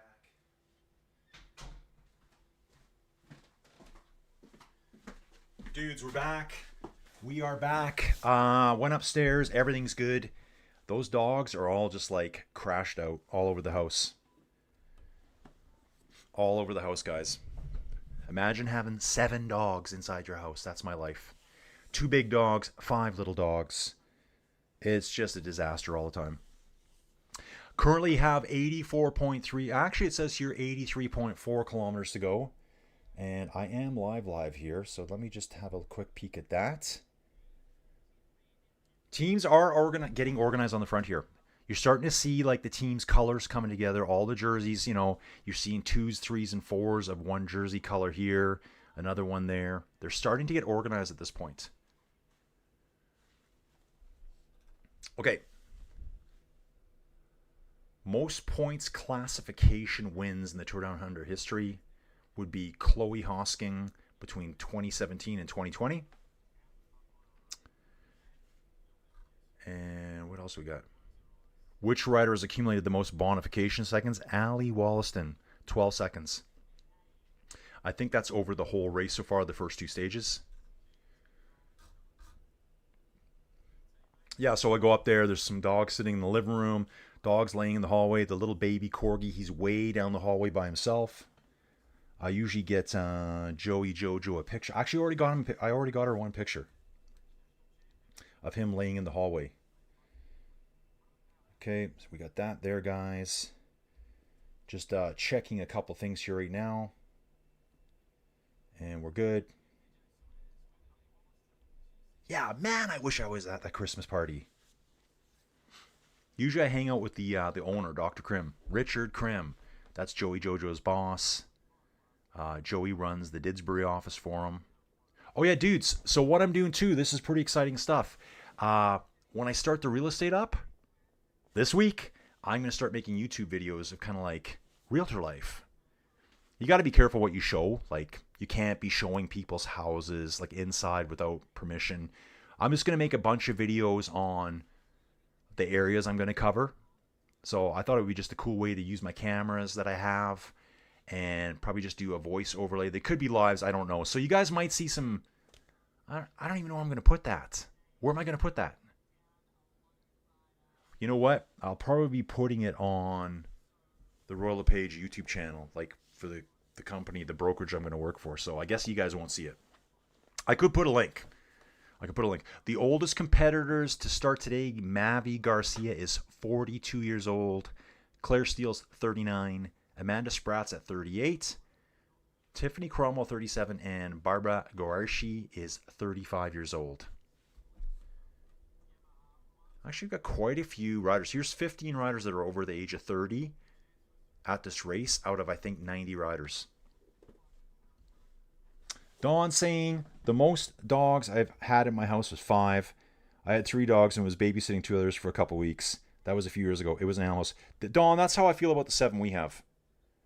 Right? Like, that's how I feel about the 7. Like, it's kind of like I'm whining a bit that I didn't get to go to the Christmas party, but I really couldn't go to the Christmas party. Like, with this, like, you know, so what time are we now? It's 7 o'clock at night here right now. They are sleeping. But even if I was to go with Joey and get her out early and get going home, we wouldn't be home till 9 a.m., like another 14 hours. Can you imagine my house? It would just be like a dumping ground.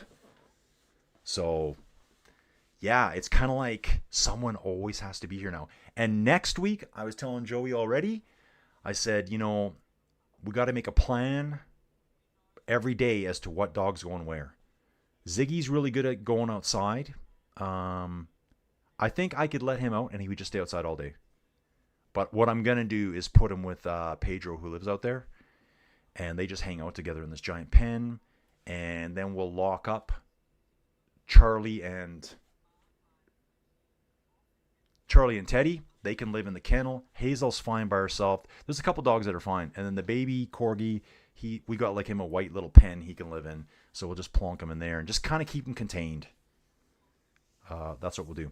80, what do we got? 81.5 kilometers to go, guys. We've only covered 50 kilometers so far. 34.1 kilometer average. Now, again, it's pretty lumpy. We've already climbed about half the elevation. Wow. So generally when I see the women racing, like World Tour speeds on your average course, probably like, I think it's around 40k an hour, 41 maybe. I guess it depends on the route. But here we're only at 34 kilometers an hour, 81 kilometers to go. It's 7:09. We will not get this done before 9 o'clock. I was positive we would. I was thinking they were going to be averaging 40k an hour. So there's that. The distance between Wilma Antilia and the peloton is 1.1 kilometers, guys. It's 1 minute and 38 seconds. That's the gap. The motorbike's going to move up the road here pretty quick. Oldest stage winners at the Tour Down Under. In 2018, there was a 36-year-old winner, Katrine Garfoot. 2017, Kristen Wild. 2016, Lizzie Williams. Amanda Spratt won as a 32-year-old in 2020. Oh yeah. Dream is here. Is this Dream? Is this the Dream? Hello, 2026. Let's go. I think this is Dream. Dream, your name is slightly changed, I think, if this is Dream. So guys, if you don't remember, during the Tour de France Femmes avec Zwift, Dream was there, who is super knowledgeable on women's pro cycling. I think this is the same Dream. I just think it is. Dream, let me know in the chat.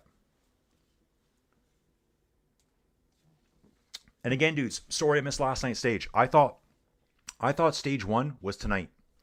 What threw me off, if you look at the start here, Usually the start would mean my time for starting, and CET would be beside it. But what they're doing here is this is the start time in Australia. Then you got the start time adjusted for Central European time, and then I have to adjust it for my time. So it is Dream. Hey Dream, really good to see you here. Really good to see you. Dream saying, why is this too early? Yeah, so Dream, I was thinking, Dream, are you in Europe? Because I'm not going to get many European viewers of this. Yeah, Dawn remembers Dream.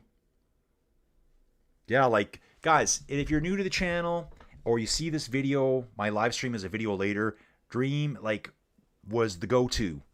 She was the GOAT for all stuff women's cycling last year. I learned so much. I do actually know quite a few of them now.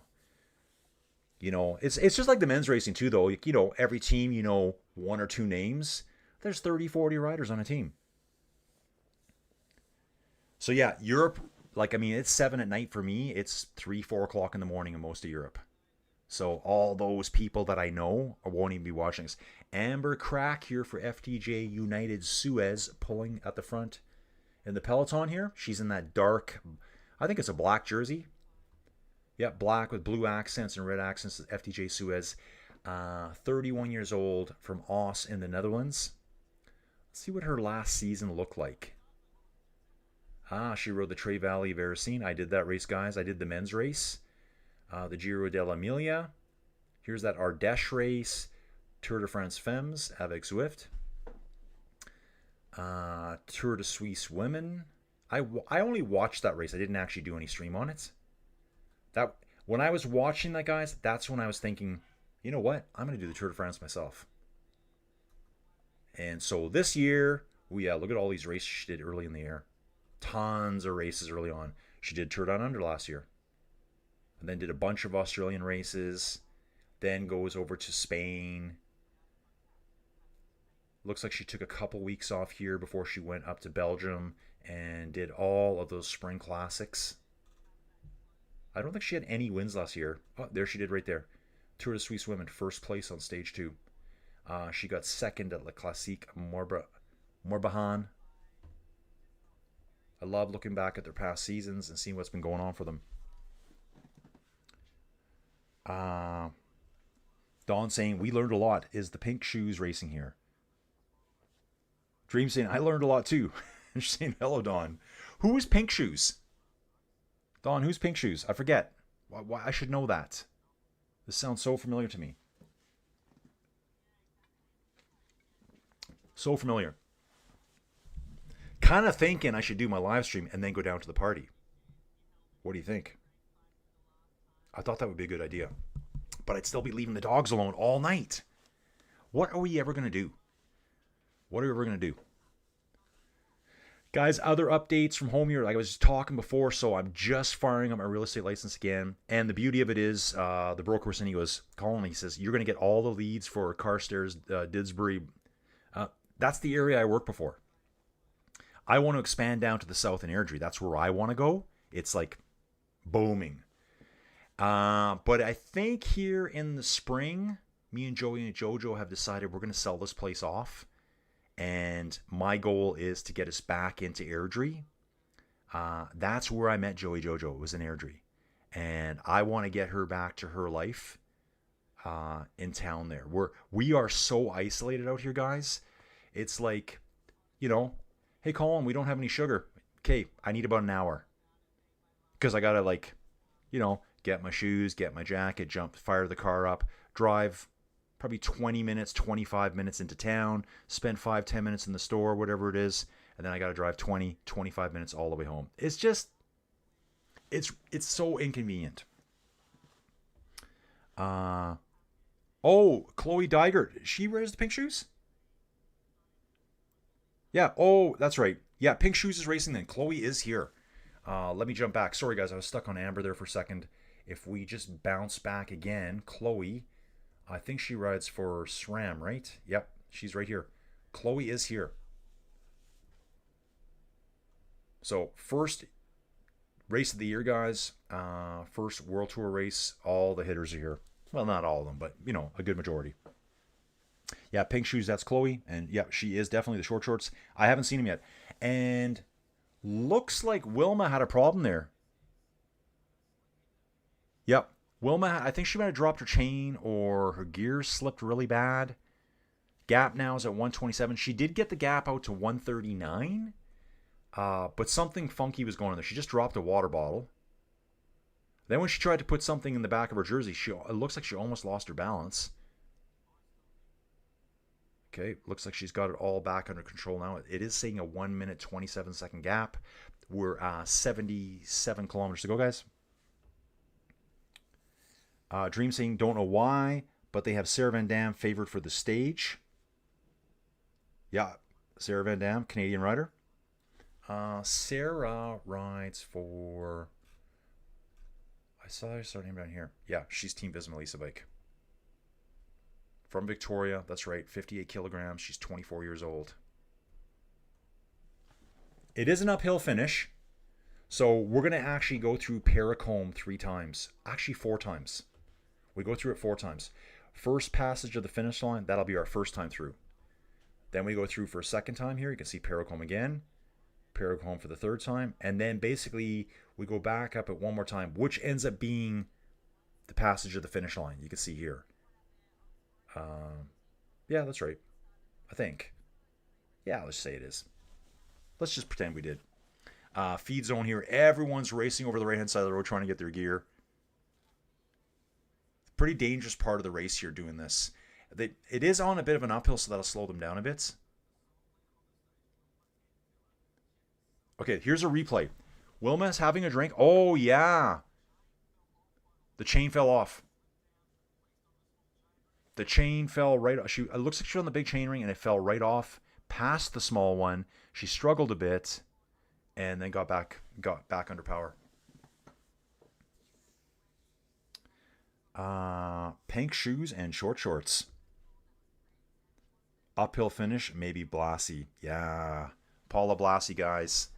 Paula Blassie. Very, very strong rider. We talked about her earlier, Paula Blassie. As she... yeah, there she is. UAE right here.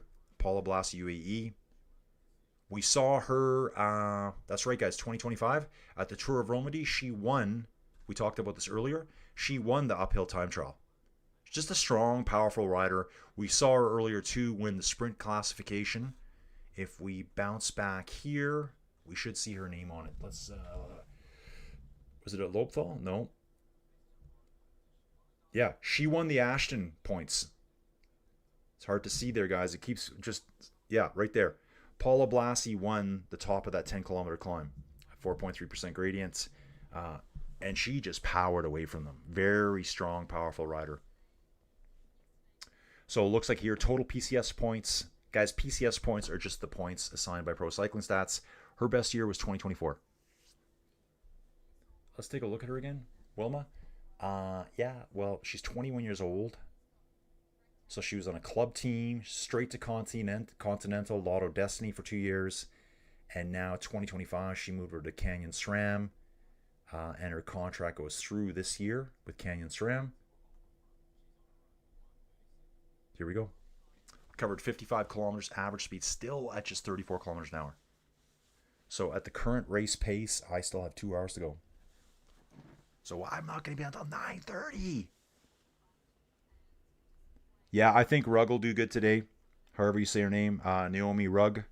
Swiss rider, I believe. So, yeah, definitely Blassie there. Rugg might do well there. I guess it all depends how tired they are. I think Mariam Bunel for Visma Lisa bike is a really good climber. Like, she's a very strong climber. I just don't know how steep this is going to be. Once we see the detailed profile, guys, that we're looking at here, we're going to see a detailed profile of the finish. Then we'll get an idea of what kind of climb it is at the finish. Actually, we'll see it before then. We're going to see 2 passages of it before then. Actually, 3 passages, like I said. We're going to do that climb 4 times. Powering. Yeah, so guys, in the spring, I don't know when that is. March, April. Put the house on the market. Put the house on the market and then find a place that's super nice, super convenient in Airdrie. It'll be better for me It'll be way, and they're showing Chloe Dygert right now, short shorts, and I can see the pink shoes from here. It's a helicopter shot looking straight down. They're probably looking exactly what we're looking at. It looks like Chloe, she's just wearing super tall socks. I thought she had her leg bandaged up. It's just the way she had them sitting. Yeah, but yeah, short shorts, pink shoes. She's riding beside Magdalene Valaire's world champion here. I can see her in the rainbow jersey right there. Interesting. Yeah, I'm looking at the handlebar width here. I know that was a thing they were saying because there's specifications for handlebar widths, and maybe I was seeing it there, but it looked like Magdalene Valaire's handlebars were so wide compared to her frame, her body type, not her bike frame. Because I know the women were saying, well, we should have narrower handlebars because we're narrower. I agree. Maybe she just doesn't ride that way. I don't know what. I'm not really sure what they ride here, but Magdalene Valaire's looked really wide to me just from that overhead shot there. Okay, dudes, we've climbed. There's 893 meters of climbing to go, so we've probably climbed about 1,000 meters of climbing so far. Almost just under 1,000, I think, or just over 1,000. We had like 1,946 meters of climbing in this one.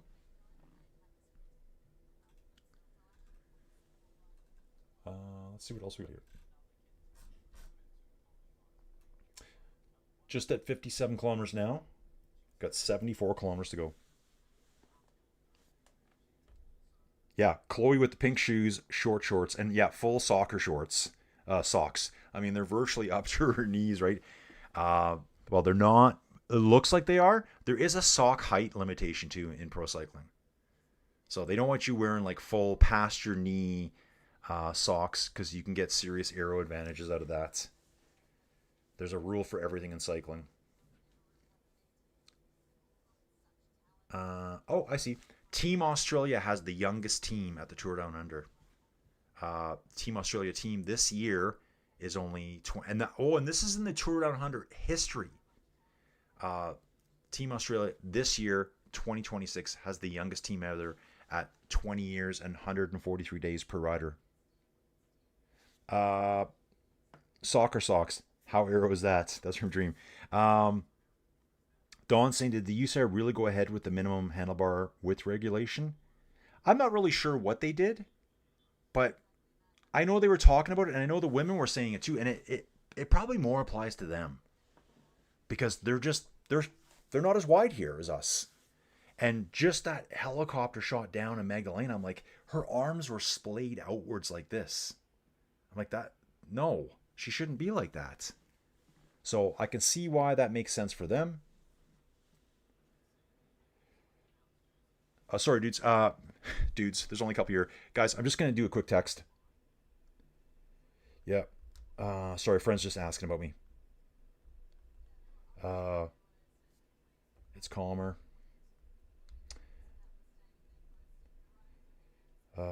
She's... Sorry, guys.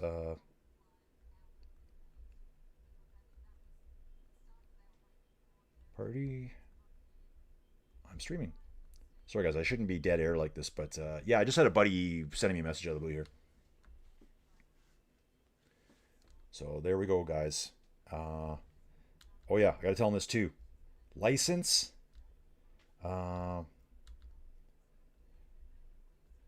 Back live on Monday. Okay, sorry guys. Sorry, I apologize. Will be prop management. I better tell my buddy here to get on and watch the video.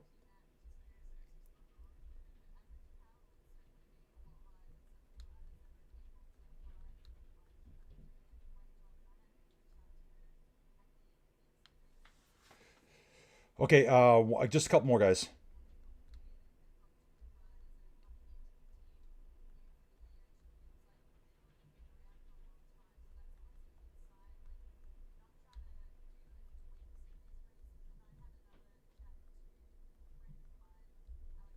Okay, and now I'm back. Sorry.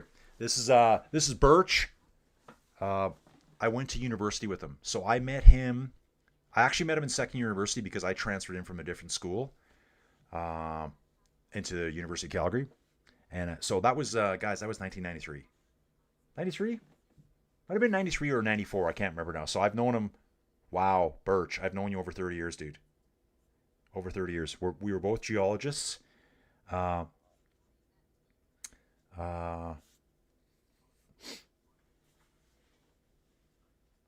Yeah, so we were both geologists. Actually, Birch hired me, I think, 3 times. And now we're both no longer geologists. He's actually a realtor in Calgary, and he does really well. He was the #1 realtor for a company called the Real Estate Company in Calgary. I think they have 250 realtors. So, good to see Birch here. And we're back. Okay. Dream saying, Dawn, I think they adjusted that rule for women last year. Yeah, that's what I think too, Dream. I think last year it was approved for women because just genetics, the size of women, they're not as wide. They need narrower handlebars. The men, they're just doing it for purely aero gains. They want to squeeze those handlebars in as tight as possible to bring their arms in and get more aero. It's kind of like a hack for the men, but I think it's it's a need for the women. Because, yeah, their frames are so narrow and they're riding with their arms out like that. It just doesn't make any sense. It might just be that some of them feel more comfortable riding that way. Guys, 70.5 kilometers to go. Average speed is 34.2. Wow, we're finally over 34 kilometers an hour speed. And there is some downhill coming up here right away. A little bit of a pimple coming up in the next 2 kilometers. And then we're going to bomb downhill for 6-7 kilometers. Probably pick up the speed again. Okay, we got a nice little chart here showing up on the screen too. That's basically what we're looking at here on Pro Cycling Stats. And yep, it could be. Okay, one more message to Birch here. He wants me to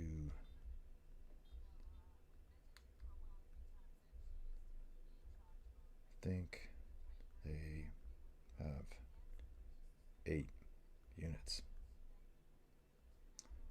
Guaranteed income. Okay. And we're back. There we go, guys. Okay, so hopefully by tomorrow, people start seeing the stream. Remember, the men's True Down Under starts right after the women's does. And let's grow this puppy this year, guys. We need to grow this YouTube channel straight up, guys, straight up. So that by the time we get to the Tour de France, it is absolutely rocking. And last year, dudes, it kind of blew me away. Like I said, blown away by the number of people watching, the number of people commenting. I was like struggling to keep up at times. I think one of the videos had like close to 800 comments. And I love the chat. I love commenting with everyone. And I think that's what makes the channel like interactive and just different. You get to say what you want to say about the race and not just some dude like me telling you.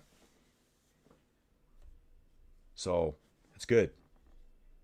Oh, I wonder how the party's going. Oh, right now they've already had supper and now I don't know now.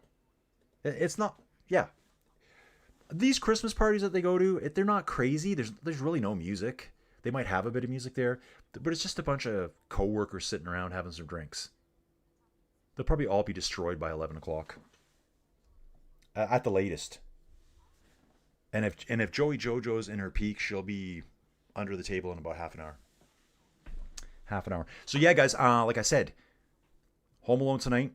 And then next weekend is whatever weekend. Cold weekend.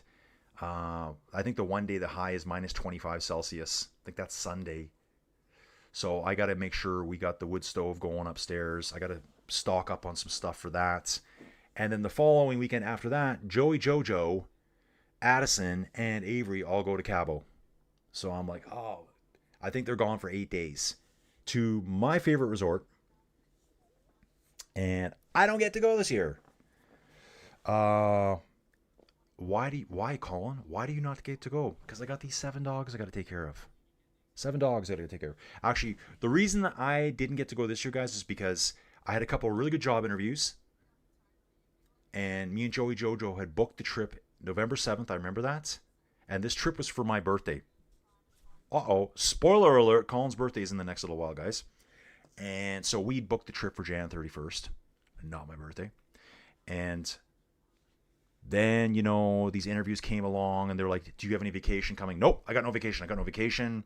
The one job fell apart anyways. The second job, Colin, we're gonna be giving you some more info by the end of January. And I was kind of like, I can't start the job and go on vacation right away. So I said, the best thing we can do, we did this, I think, around Christmas, take my name off the trip, sub one of the girls in, so it's just a change fee, and then add the other sister on, and then it'll be a girls' trip for them down there. So I get stuck here with the dogs. Oh yeah, Dawn's saying open bar. Yeah, dude, Dawn, it will be open bar for a bit. So, it'll be, yeah, it's open bar. I know they do open bar for like a time, like, 2.5 hours. And then, of course, there'll be wine on the table. So when you drink the open bar and they shut her down, then you can just switch to wine like I do. Yeah. So fun. Yeah, So it's been a year since I went to the party. I don't even know where we went last year. I can't remember. I think we might have went to the Deerfoot Casino last year. Yeah, we did. We went to the Deerfoot Casino last year. I do remember that. And basically, you're just like in a little room that's designated. It'll be like one night it's the, I don't know, the Tiny Mites baseball team's 4th anniversary party. And the next night it's a wedding. And the night after that, it's a Christmas party. Dream saying the Tour Down Under for men is the same time with the Aussie Open Slam. So Dream, are you saying the men's tour is the same as the men's tennis? Is that what that is? I think they call tennis a slam. Like when it's a big one, they call it a slam. Yeah, like a grand. Is that what it's called? A slam. Okay, you guys are gonna let me know. I know that. Dream saying I was late last year. Only knew this channel at the start of the Women's Tour de France. Dream, that's when the channel started for the Tour de France. So guys, my channel has been going. Brody Chapman has abandoned, guys. Brody Chapman is out of the race. And actually, I'm looking at it here. We've already had, there's been 10 dropouts so far. Amber Pate on stage 1. Katia Ragusa did not finish stage 1. Rebecca Corner was outside the time limit. Georgia Baker did not start today. And Dorothy Eastland did not finish stage 2, so she quit somewhere on the road. That's what they're saying. Petra Stiasny dropped out today. Emily Sanders dropped out today. Hannah Giannatti dropped out. Anna Dubier and Brody Chapman. Let's take a look at Brody Chapman. We know this rider was at the Tour de France last year. Look at this. She is at the Women's Individual Time Trial Championships in Australia. She finished 2nd place. So fast in the time trial. 30th place at the Australian Champs Road Race, and did not finish today's stage.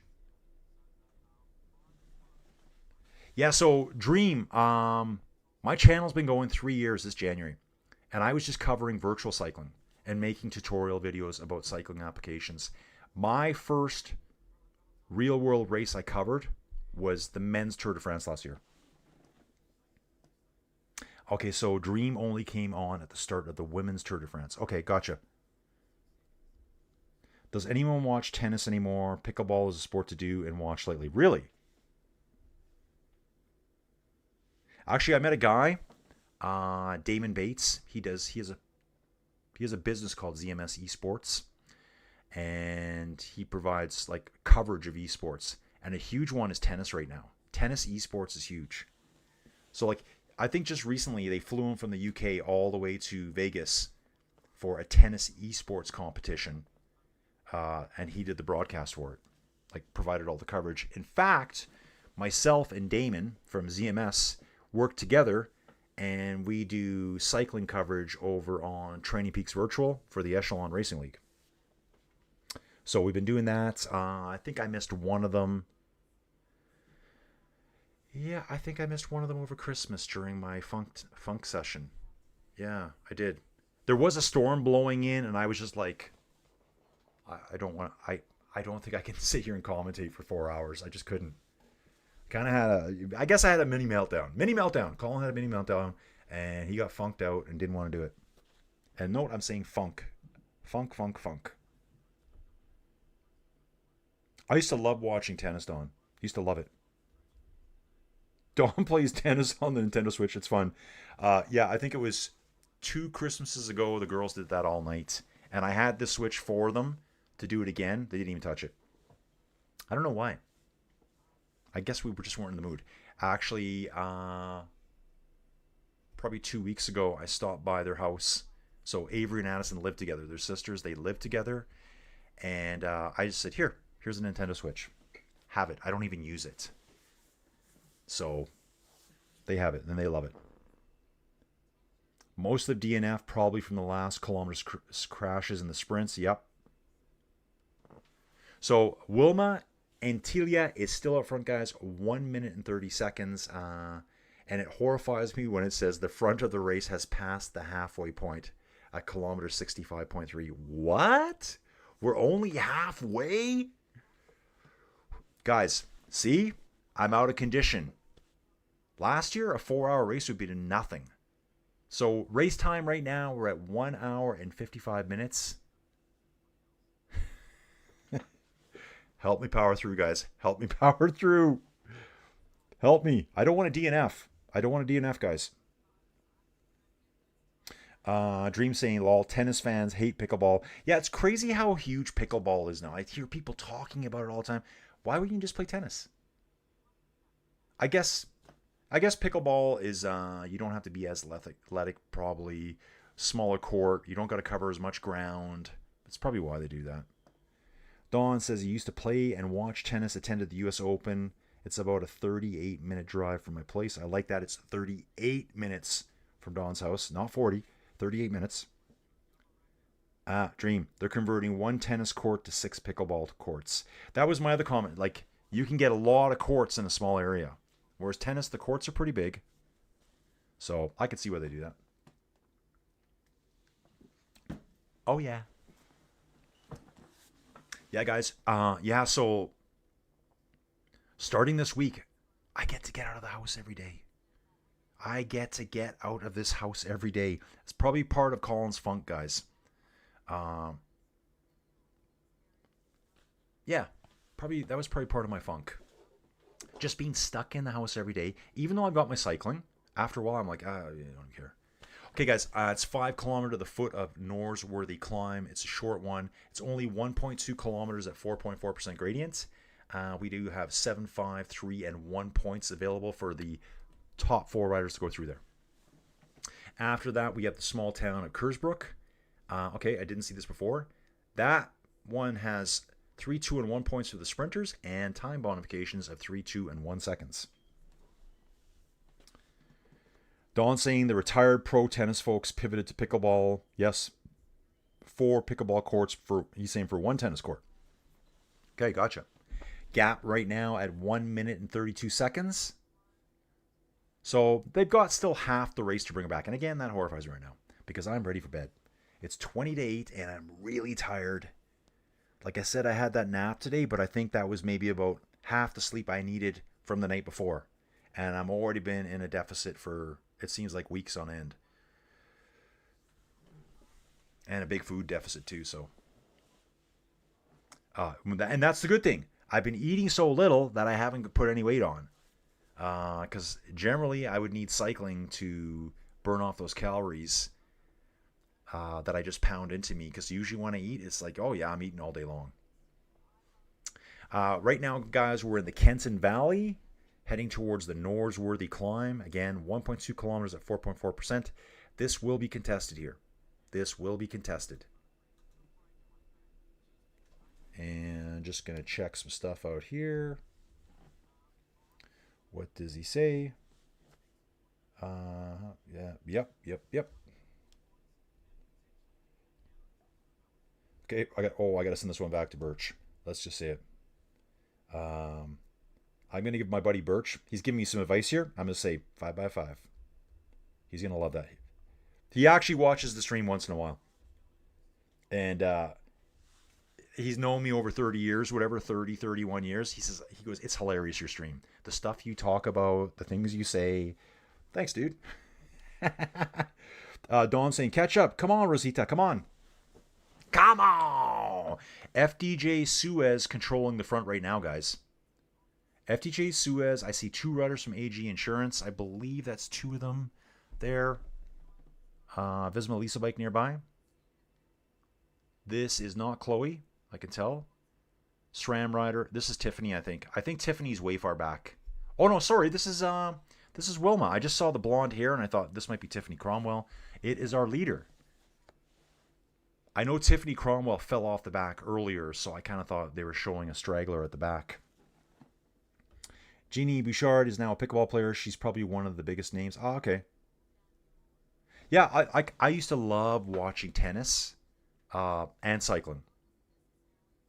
And yeah, I would watch the men's and the women's tennis because to me it's equal to me. Like the events are well attended, the women put on a great show, so I used to love it. But then I just kind of fell out of it. I think I don't know why. I used to love watching Wimbledon, Roland Garros, U.S. Open. Maybe I'll give it a shot again one of these days. Yep. So FDJ is pushing the front, guys. We've got a 1 minute and 27 second gap. Dawn saying, to be honest, I just started watching pickleball on television last week. I've actually thought about trying to do some commentary for other sports. That could be one of them. Yeah. So again, guys, it's going to be nuts this year. I just think the channel right now, probably a lot of people just faded away from it, and that's fine. We just start growing. We start growing it. And by the time we get to the Tour de France this year, it could be 5 times bigger than what it was last year. Because I'm hoping people will go, yeah, that dude, he's that weird looking dude. Yeah, he does an okay job. You should watch him. That's what I'm kind of hoping happens. I'm hoping there's word of mouth. Yeah, check out his channel for cycling coverage. The Johns brothers are pretty good. Ben Johns and the other one. Yeah, I don't know anything about pickleball players. Does it play just like tennis? I don't even know. I just know it's massive everywhere. Okay, between kilometers 71 and 74. So even though it's only rated at 1.2 kilometers, it is a 3 kilometer climb. Kind of falls flatty, 3.1% for the first kilometer. 72 to 73. There's some 4 or 5% in there. After kilometer 73, we're getting some 6-5% stuff. It's not crazy, guys. That's nothing for these guys. It is hot out there. They've got a little bit of replay here on one of the riders, and you can just see the sweat dripping off her. It's off the leader. 32 degrees Celsius, remember, so it is hot out here. I imagine it's a very, very dry heat as well, so she's going to have to really stay hydrated here. Interesting looking countryside here. Really, a lot of trees and kind of like that burnt out brownish, tan brownish looking grass. Not very green. Yeah, Dawn, that's right. Dawn saying, are we going to see some Grand Tour Bike Terra coverage? Let's go, Anselo. Yeah, Matt and Anselo. Let's get some more Bike Terra coverage of the races this year. Let's get Bike Terra coverage of, obviously we want it for the Tour. How about all Grand Tours? We want the Giro. We want the Tour de France. We want La Vuelta. And it would be really cool, too, to see, the classics. Milan-San Remo, Paris-Roubaix. Actually, I think they have Milan-San Remo on there. They might. I'll have to take a look. Again, Don, I probably know more, but it's crazy. In the last month, I'd say in the last month, guys, I've probably taken 18 days off the bike. Again, funk. Issues. Pressure. Don't like it. So yeah, even though I said there before, guys, there's 5% gradients, there's tiny little segments right before the finish. There's a left-hand band to the top of this climb where there's like a little kicks of 13, 11%. FTJ driving the front right now. I can see 2 riders there. Who is that third? Oh, that third rider is Ali Wollaston in the ochre jersey. Paula Blassie is the Queen of the Mountain jersey standings here, 12 points. Alessia Vigilia at 10 points. Gaia Riolini at 8. Dogs are barking. I don't know who that is. Ziggy. That's Ziggy. Yeah. I think we'll be getting a good chunk of Bike Terra coverage this year. So yeah, at the front there was FTJ Suez and Uno X Mobility, side by side. And Wilma is still running in front. 1 minute and 25 seconds lead still. So she will be getting... okay, so there's just points over this one. 7, 5, 3, and 1 points. But she'll be able to sneak away and get more time bonifications at Kersbrook. Dawn saying, the only thing I know about pickleball is they need to stay out of the kitchen. It is played with an oversized ping pong paddle and a wiffle ball the size of a tennis ball. Okay, gotcha. I see. So, yeah, so you get a bigger racket, whatever you want to call it, paddle, to probably hit easier. And the wiffle ball probably slows down the speed of the ball so you can react easier. Probably. Oh, yeah. Lidl Trek on the front here, too. UAE lining up in the middle. FDJ Suez right over their shoulders. I need to check something here right now, guys. And FDJ Suez. Yeah, okay, that's why. I was like, guys, I didn't know if Ali rode for FDJ Suez. She does. So I'm seeing 2 black jerseys all the time, and then I'm seeing that ochre jersey. That's Ali Wollaston right there. Okay. Uno X looks like they're planning something up front here, like kind of looking around a lot. Yeah, take a look, guys. These are by half hours. The first half hour, we only did 29.5K an hour. However, we did a 10-kilometer climb in there. Dream. If the break is caught early, we might see Dygert contend for the finish. If not, Dygert will help chasing. And maybe Paladin, Soraya Paladin, will finish for the sprint. And Dawn saying UAE domination. Let's go. They should be coming right up to the top here right away, I believe. Yeah, we're getting very close to the top, guys.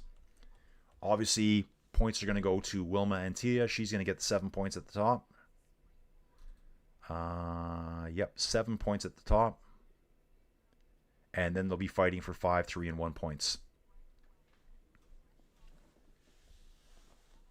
So yeah, again, guys, it's going to be so awesome next week to get out of the house every day.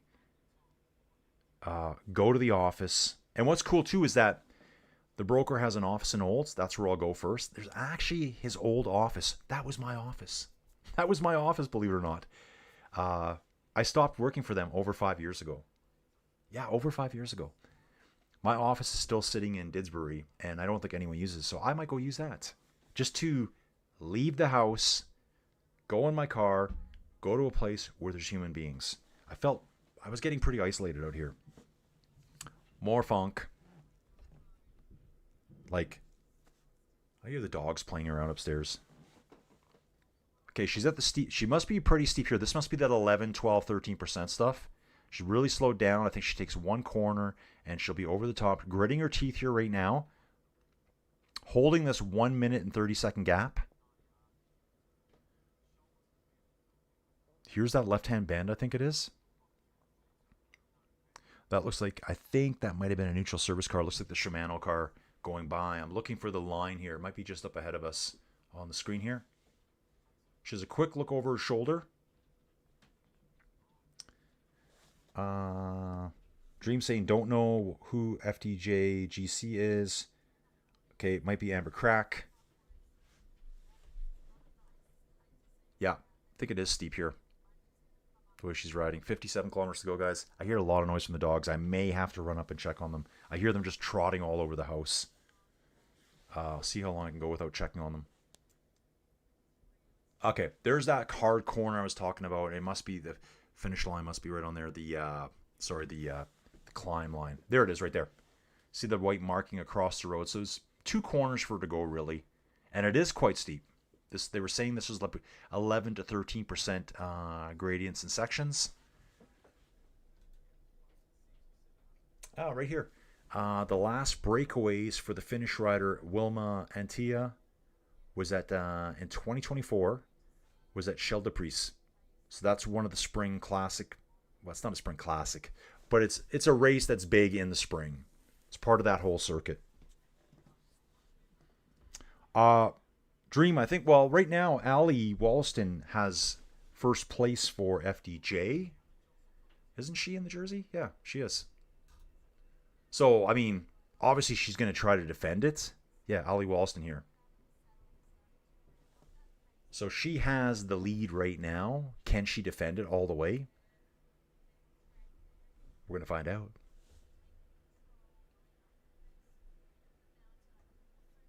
Riders getting rammy here now, guys. They're in that same steep segment.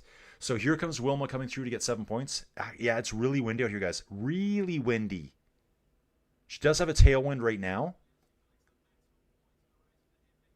There's all sorts of like, just like swinging markers on the road, and they're like blowing like that straight out. Dream saying that GC for FDJ might be Amber Crack, yeah.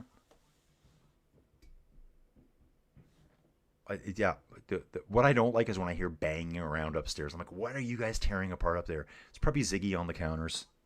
Yesterday, I think it was through the middle of the day, me and Joey were sitting at the kitchen table together having a chit chat, and Ziggy was there. He didn't even use the chair. He just went boing straight up on the kitchen table. Not good, Ziggy. Not good at all.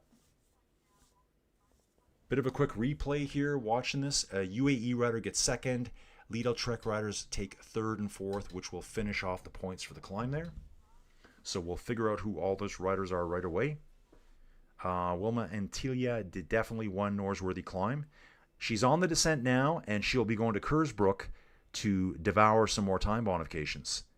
So there's sprint points there, top 3 riders, 3, 2, and 1. And there's also time bonifications for the top 3 as well. 3, 2, and 1 seconds. And, ooh, look at the, guys, look at the gap just change. A matter of 5 minutes ago, it was 1 minute and 30 seconds, and now it's saying we're down to 45 seconds.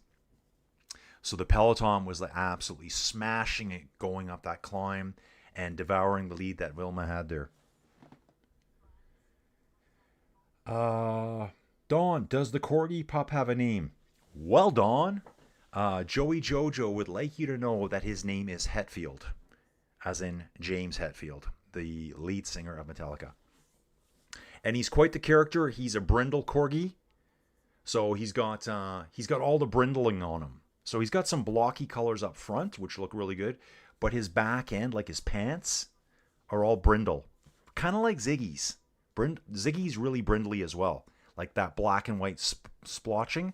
And also, Hetfield has one blue eye and one brown eye. And Ziggy and Hetfield, best friends. Best friends. We were watching them yesterday play, and like Hetfield's teeth right now are like razor blades, and he's just chomping on Ziggy, chomping him. And even Joey said, she goes, "Oh, I feel bad for Ziggy. Like he's biting him so hard," and Ziggy doesn't hurt him at all. They're the 2 youngest dogs in the house, and they love each other. And no one else plays with Hetfield, not one other dog. It's Ziggy and Hetfield always. So yeah, Hetfield, that's him. So the other Corgi is Henley, and then we got Hetfield. Joey, Jojo, and her Metallica. Okay, guys, we're down to 12 seconds. How quickly 1 minute and 30 seconds can just be smashed into oblivion. One climb. Yeah, Hetfield does have sharp puppy teeth. Yeah, it's amazing. Like I said earlier, Dawn, when I put him in the car, I took Joey 2 dogs to the airport. I took Hetfield and I took Tucker. And Tucker's a little Prince Charles Cavalier, whatever you call him. He's good. Put Hetfield in the car. You know, I'm just getting the car started up and moving the seat and stuff. Maybe Joey drove at the time before. I can't remember. And I look over, and he's already gnawed the leather on the console. I'm like, thanks, man. Like, I'm not going to fix that, but it's destroyed my car there now. We got 53.5 kilometers to go with an 8-second gap. 8 seconds. She had 1 minute and 30 seconds at one point. And it's all gone in this last 4 or 5 kilometers, just gone. So she may not get to that sprint point. That's what's going on here. Anyone that's in the front wants those time bonifications, so they're going to try to pull her back. It says it's 3.5 kilometers to go, and she's got a 10-second gap, so they're going to catch her. And just a matter of 5 minutes ago, too, I was saying that she's definitely got this. Nope. So GC contenders want those time bonifications. After that, it's just climbing points for the 3. Well, yeah, the 4 up Paracombe. 3 times around we'll have points available. Average speed now 34.7 kilometers an hour. We still have 678 meters of climbing to go. Race time, we're at 2 hours and 15 minutes, guys. Yeah, so hopefully Hetfield's taking it easy up there and not like chewing everything. Or if he is, maybe Ziggy can go over there and beat him up a little bit. But yeah, I've never, for how young Ziggy is, like he's the perfect babysitter for Hetfield. Like they just sit there, their mouths wide open. And Joey's like, he's going to hurt him. No, he's not going to hurt him. They're friends. They're just play fighting. And none of the other dogs get involved at all. Like they just run away. So number 21 here, Wilma Antilia will be caught shortly. It's back to 20 seconds though. They gave her a little bit of time back. So she did have a descent there. Ooh, this is going to be close here. They can see her now, but we're getting very, very close to that sprint point. It's so close. Okay, she got 1 kilometer to go, and she has a 20-second gap here right now. But it is kind of dragging uphill too. Yeah. Oh, the dogs might bark. Yep. One starts barking, and then another one starts barking, and all of a sudden they're howling. Oh yeah, 15 people live right now. Thanks, guys. Jump in. Australians unite. New Zealanders unite. Wonder Twin powers activate. I used sour apple spray on the stuff and didn't want my pup to chew on. He loved to chew on table legs, chairs. Yeah, oh yeah. Yeah. I caught, there's moldings, chair legs. We have these wood stairs that go down into our living room. The corners are wood. He's chewing that. He just chews whatever. But like I said to Joya, I mean, his teeth must be killing him right now. He's actually chewing on part of the walls. So I live in a home. It's like a stacked cedar log home. You would never know from the outside. The outside, the home is like vinyl siding. Someone covered it up years ago and it looks good. The inside is all stacked logs. So there's parts where the logs stick out. Perfect places for him to chew. Okay, so Wilma is going to make it. She is going to make it and get her 3 seconds here. She's crossing the line right now. Peloton's right on her. At least I think that was the line. Yeah, it was. Ali Walston got second place. We got a rider from AG getting third and an EF rider getting fourth. I think there's points for 4 places there. Well, actually, only 3. Ali Walston did get second place. That means she gets 2 more seconds in time bonifications. They've now pulled back Wilma. A little chit-chat here going on between all of them. Attack here now by an EF rider. After that sprint point there, now it's time to heat up the race, guys. The race, I think, as I used to say, guys, we're now entering phase 2 of the race. Phase 2 commenced. So I'm going to start getting rammy now. Riders that don't have a chance of winning the GC are thinking stage wins.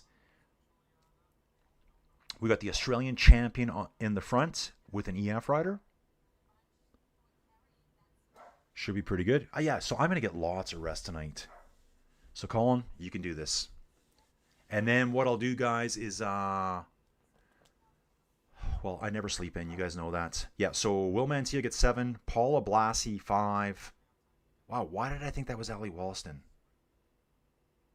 Okay, I thought it was Ali. Paula Blasi gets 5. Gaia Relini and Ricarda Bauernfried.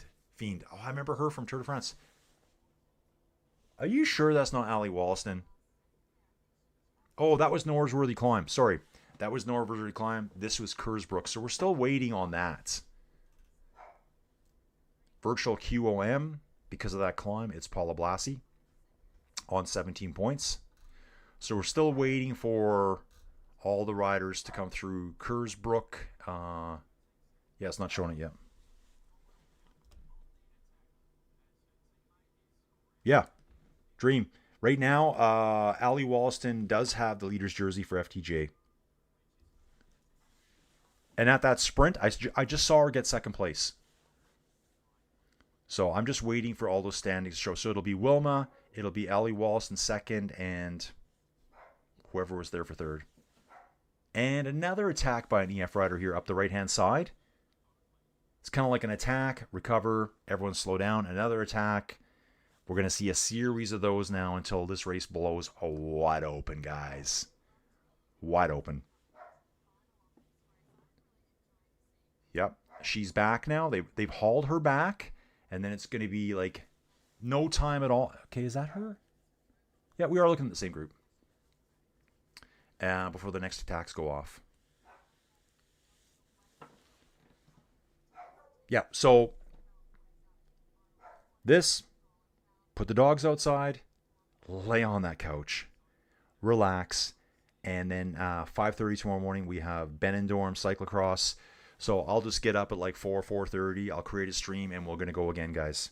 We're going to go again. Oh, and then later that day, I'm going to do stage 3 of the women's Tour Down Under, Santos Tour Down Under. Wow, that's a full day, guys. That is a full day. And then Monday, I'm starting life up again. Starting life up again, guys. Who knows? Maybe someday the YouTube channel will get so big I never have to go to work. This will be my job. I don't think I ever will. And that's okay. I think I'd rather get out of the house and do something different. 2 riders going up the road right now. We have a Liv Alula Jayco rider going up the road, and we have 1 FTJ rider. As it says here on Pro Cycling Stats, multiple attacks. It's just been attack after attack right now. Speed should be coming up here. We're now at 34.9 kilometers an hour. The race is getting rammy at the front. 3 riders off the front. They go, then they start doing curvy, swervy, looking around. Aha! Results of the sprint at 79.2 kilometers, Kersbrook. I'm just watching another attack, probably going to light up here. It was Wilma Antilia, 3 points, 3 seconds. Ali Wollaston, 2 points, 2 seconds.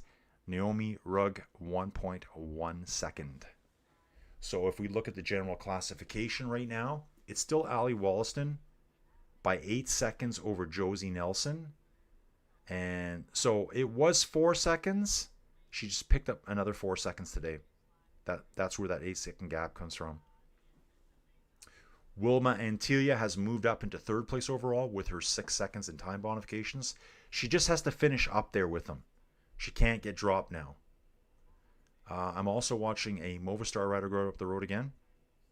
This is Paula Ostis going up the road, being chased by an EF rider, Team Visma Lisa bike rider. Paula Ostis is from Pamplona in Spain, 19 years old. Okay.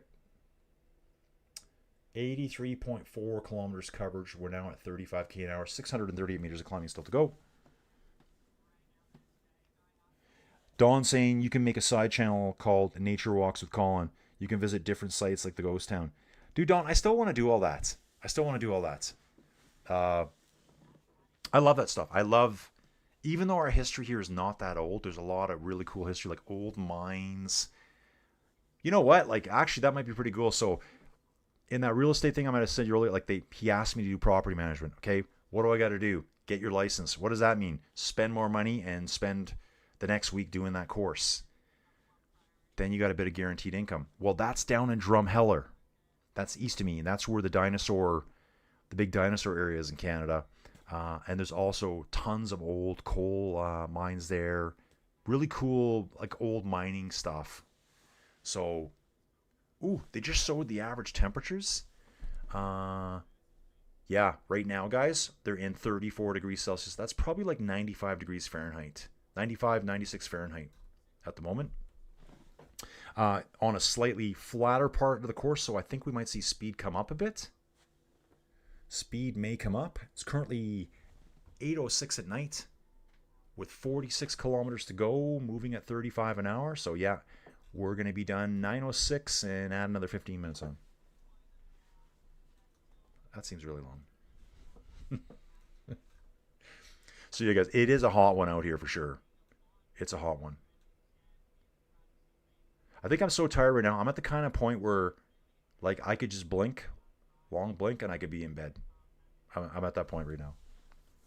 Like, that nap didn't help today. I'm so far behind in sleep. I'm so far behind in food. Like, come on. So, yeah, Joey Jojo. She was at that charity fundraiser thing with her friend last night. Got home too late to come home. She brought me home a McDonald's breakfast sandwich with a hash brown. She stole my coffee. Thanks, Joey. And don't worry, I got coffee at home. And and then right before this stage started, I had 2 pieces of bread with peanut butter on it. Like, I'm eating like an elite athlete, guys. That's essentially what I am. You can just take a look. You see this guy and you think elite athlete. Peanut butter on bread.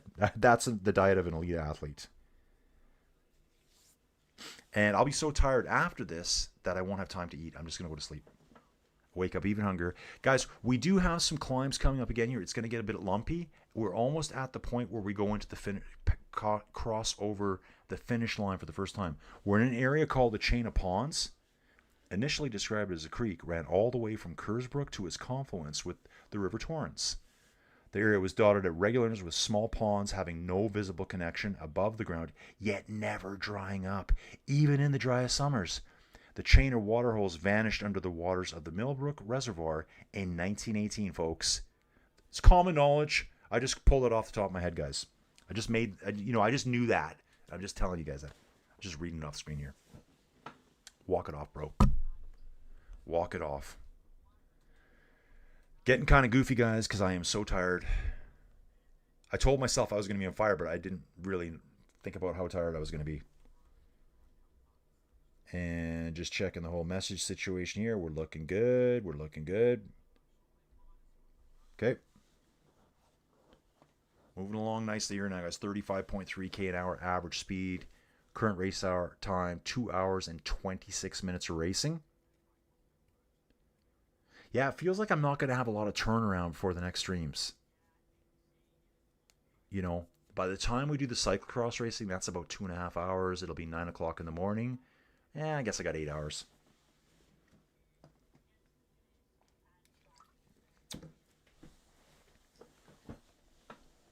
And I was just thinking, too, that course I'm going to do this week, I'll probably get up super early, do 4 hours, get on with my life, get out of the house, do a little bit of the basic real estate stuff. Oh, yeah. Look into my eye. That's from my buddy Birch. I just said, he just gave me a little bit of a tip, advice, and I said 5x5. And then he said, look into my eye. If you know what movie that's from, let me know. Dawn's going to know right away. Dawn's going to know. Look into my eye. My favorite. So many classic one-liners from the movie. We used 2 of them in this movie, in this video channel right here, guys. On the front, we're not going to see Ali Wollaston sitting in 3rd place here, guys. And it looks like FDJ Suez is on the front. And 2nd place, hard to see. Come on, camera guy, get closer. But don't get too close. 2nd place is FDJ as well. It looks like that would be French champion Marie Linette. That would be Marie Linette. She's wearing a slightly different jersey, different looking jersey. She's from Pontivy in France, 25 years old. And what does our race leader look like? This is Ali Wollaston, 25 years old. Okay. So we've got this one little lump, and then we're going to cross into like the finishing circuit. It's a line from Aliens. The sergeant, when he wakes them up, he tells them to look into his eye. Yeah. You got it. It's from Aliens. We got Coming Around for a 709er. We got In the Pipe 5x5. Oh, there's so many one-liners from that movie. One of my favorites is when Ripley, she talks to the sergeant and Michael Bain. You know that dude? I forget what his character is in the movie. The guy that was in Terminator. And she says, yeah, I'm kind of feeling kind of, I don't know if she said I'm feeling kind of useless. Is there anything I can do? Yeah, she walks up to them and she goes, I'm feeling kind of useless. Maybe she doesn't say that. She goes, but she does say, is there anything I can do? And that sergeant looks at her and he goes, I don't know. Is there anything you can do? Gadoosh. Then she jumps into the loader. It was so cool. And then the sergeant looks at her and he goes, Bay 12, please. Then he laughs his head off. I love that. If I said Bay 12, please to my buddy Birch, he'd know exactly what I'm talking about. Dream saying Lynette is the French national champion. Yep, that's where she's got that jersey on. Game over, man. 17 days. We're not going to last 17 hours, man. Look into my eye. Dude, I should. Look into my eye. You can add that to the soundboard. Dude, I have the soundboard here. It's not lit up right now. Yeah, not lit up. It was early. I don't know. It's not lit up or not. I got to reload. Oh, there's an update. I just saw an update today. And it's been so long since I streamed, I couldn't even get the OBS to stream to YouTube properly. Obviously, I got it fixed, but I think I was 20 minutes out from streaming, and I was like, I don't know what's going on. It says, can't connect to the server. Tried over and over. Yeah, missing that Christmas party, the Christmas drinks. Oh. They mostly come at night. Yes, Newt. Oh, the greatest movie. That's like the one movie. Okay, movies I can. Well, any of those movies like Aliens, Alien, The Thing. I throw that one in there too. Another classic. Not as cool as them. Tremors. That movie could be on any time of the day, and I'll watch it. Kevin Bacon and the other dude. What's the other dude's name? His like sidekick in the movie. Yeah, they mostly come at night. Oh, so good. Such good one-liners. Guys, where we at here? We're at 36.1k an hour. So I did say we were going to speed up a little bit. And we got 40 kilometers to go. It's clicking along now, isn't it, guys? Clicking along now. So let's just see here. Yeah, this climb is pretty good. Between kilometers 87 and 90, we got a little bit of false flatty sections. It steepens up a little bit. And right before the top, we hit a segment, a pretty decent segment too, of like 10-12% gradient here. I think we're going to start seeing riders just start drifting off the back here, and they will be forming the gruppetto to work their way into the finish line together. There's no way this group is staying together, and you can see it happening already. Already, guys, there's about a group of 10 riders off the front, completely strung out, and there's separation between the groups chasing. This Movistar rider here is jumping across right now. Yep. She was like in the second group. She just jumped across. Let's see. I want to see who that is there. I think I already looked this rider up before. Yeah, that's Karis Lloyd. She's the one that just jumped across. She saw the danger at that gap just opening and opening. And now we've got an acceleration by Dominika Vladarchik, and I can't say her name. She rides for UAE. She's on the front right now. FDJ Suez rider with her. Actually, it's not. Is it FDJ Suez still? Is it really? I think it is. Oh, attack going up the right hand. It is Suez. United Suez. That's what I'm thinking. I see an attack going up the right hand side by another UAE rider. Two riders up front. About 15-20 meter separation here. We got a UAE rider and an FDJ Suez rider. That is rider number 34. That is Amber Crack. Amber Crack's right there. Let's take a look at Amber. 31 years old from Oss in the Netherlands. I think we looked at her earlier. It's Mavi Canellis here on the front for UAE with Amber Crack. Oh, they're having a little chit-chat going down the hill. And actually, that was funny here. Mavi pulled over to the side, looked straight into Amber's eyes. Amber said something to her, and then I could see Mavi She went like the. Yeah, no, that's not. Yeah, they got the wrong riders here. Some wrong riders, guys. Uh, it's Amber and Paula Blassie up front, guys. Paula Blassie for UAE. Okay, that's making sense now. They were showing a different name. I thought it said Mabi Canella. Uh, Paula pulled over, looked right at Amber, said something. Amber said something back, and Paula went, nodded her head. Were they setting up something like, hey, let's work together? Yep, we can do this. Hey, you help me? Yep, I'll give you I'll let you do something at the finish line. Oh, okay. Yeah, Tremors. Steven says, actually, they mostly come at night. Mostly. I like that. Yeah, Kevin Bacon and Earl. Yeah, Dream. Vlarchik. I can't say it. Yeah, Blassie and Crack. Yeah, on screen here on Flow Bikes, they had a totally different name.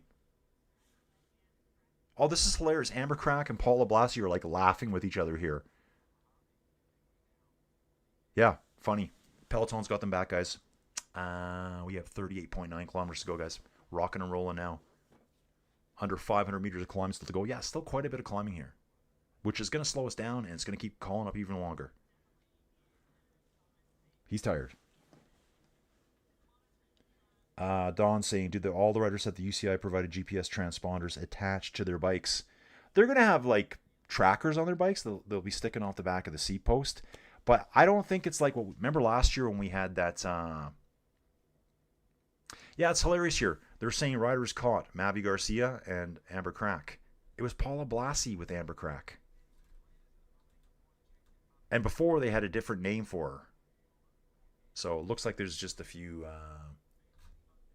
Anyways, PCSs, maybe they're having a few too many beers too early tonight. It's Saturday night. Pro Cycling Stats. Come on, man. Let's just have a few more drinks. Okay, there is an attack off the front now. There is an attack off the front. Here we go. Paula Blassie goes again. Paula Blassie off the front here right now. Gives an arm flick. And FDJ Suez rider is shaking her head at her. Immediately shakes her head saying, nope, I can't ride through. I have to just sit on your wheel. Why? Because my teammate who's behind us, Ali Wollaston, is the race leader. I cannot help you at all. I'm sorry. That happens, guys. Yeah, Don, I'm not sure if it's those ones. Remember last year there was the big sit down and those teams didn't go to the time trial at the Tour of Romandy? Do you guys remember that? It was the hill climb. Because they refused to use the new trackers. And I'm looking. They should have track. I don't know if they do. They may or may not. Dream saying these two are dangerous. Peloton won't let them go. They're probably laughing at the futility of their attempt. Yeah, it was hilarious. Seeing them talk, agreeing with each other, and then attacking, getting caught, laughing their heads off. Like, what were we thinking? We're never going to get let go. 37.9K to go. Love it. Drop from the Peloton. Wilma Antilia, our leader of the day, guys. And Alessia Vigilia. Alessia, I think, was high up in the QOM standings. Wilma rode away all day by herself. Like, I don't know how long she was in the leader for. Dropped. So, unfortunately, see, that's what's going to happen. She went so hard all day to get the time bonifications. They're in her pocket now. She could easily lose them by just being dropped out the back. So it was kind of for nothing. She needs to finish with the Peloton for those time bonifications to kick in at the end.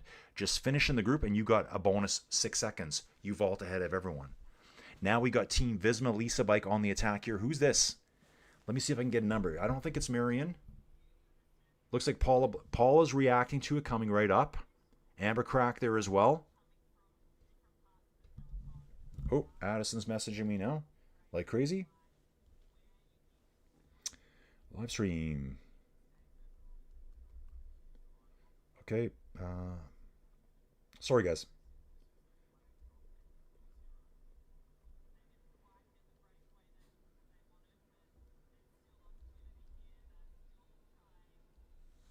I messaged Addison saying, hey, watch the live stream, because they could watch it from the thing. She goes, yeah, we're keeping it tame today. What doing? You know, kids, they always say that too. What doing? They can't even put what you doing. What are you doing? They can't do that. So, sorry, guys. Just family stuff, man. You got to stay involved with your family. Colin's getting way better at that, guys. Yeah, I told the girls I'd do that. The girls were kind of like, well, Colin doesn't talk. Because I'm like, well, Avery's 25, Addison's 20. They've got jobs, they've got lives, they got boyfriends. So I always kind of feel like I'm meddling, you know? I'm like, girls, I'm right here. I'm right here. Now I'm on the phone with them every day. I have a three-way chat just with Avery and Addison. It's just stuff that we chat about. You know, hey girls, what are you doing for the weekend? Oh, how are your boyfriends? Blah, blah, blah, whatever. That kind of stuff. So I'm going to keep it on Addison for a second there. But right now, she won't even probably message me back. Now she's forgotten about me. This is why I always say, this is why I don't message you, because you never get back to me. So they're going through the passage. This is the first passage of the finish line, guys. We're going to go through it 3 more times. The race is going to heat up now, guys. Oh, yeah. Coming along. Coming around for a 709er. And, okay, we'll ignore Addison for a bit then.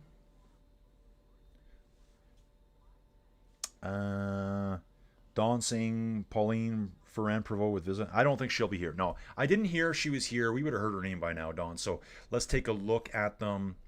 It's Mariam Bunel, Sarah Van Dam, Martina Fidanza, Margot Vigie, Maud Odeman, and Rosita Reinhardt, who we saw at the very beginning. She went on a couple little attacks. I think Marion could do well at the end. I know she's a really good climber. Is it the kind of climb that's going to suit her style? I think it might be more of a power climber's finish, like a Paula Blasi type finish. Like she's a powerhouse. In fact, Paula Blasi is leading the way right now over the top of the climb. EF rider going with her. 3 laps to go, guys. 3 laps to go. Guys, probably about 60 kilometers back, I didn't know if I was going to get through this. I was like, what? We have 100 kilometers to go? And I was like, there's no way. There's no way I can do this. We're here. Locked in, dialed in, tight, guys. Just dialed in.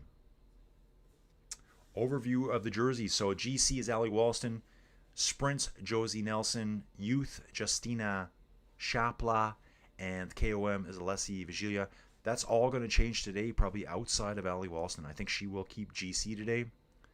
She's been attentive. She's got time bonifications. Okay, just having a quick look there. Oh, interesting. So Justina Chapla, the best young rider. It's actually the My Whoosh Young Riders jersey. So My Whoosh is a cycling platform for virtual / inside cycling. So you jump on your bike, do all that, and it's all synced into the My Whoosh world. So they actually sponsor a jersey here. Makes sense. I bet you every single one of these riders here that you're watching, yeah, guaranteed, every single one of these riders that you're watching here uses inside training software. They all do. You can see a lot of these riders on the cycling platforms. Team Visma Lisa Bike right now has a really good, strong collaboration with Ruvi. Mathieu van der Poel, you'll see him all the time on Zwift. All the time. My Whoosh. Well, yeah, Taddy's there all the time. Taddy does group rides there. Pogacar does group rides. Peter Sagan is another one of their kind of ambassadors over there. And okay, let me just respond here, guys. Okay, good. I really wish I was there. I guess they just ate. Man, I would have died. They just ate at 8:30? What kind of Christmas party is this? Okay, I think we're looking right now at 2 of the national riders for Australia. They're in the white, yellow, and green look for their jerseys. 34 kilometers to go, guys. We've covered 96.8 kilometers. Average speed right now, 35.5 kilometers an hour. Still real lumpy, though. Still real lumpy. Looks like things have kind of settled down here now. You can tell that. The riders are kind of a big block across the road. We're waiting for the next attacks to go off. Here's Allie Walston with two teammates on the front here. 32 and 33. Allie, she's number 36. Let's see who that is. 32 is Leah Kernier. 33 is Lauren Dixon. And yes, 36 is Allie Walston in that orangey ochre jersey.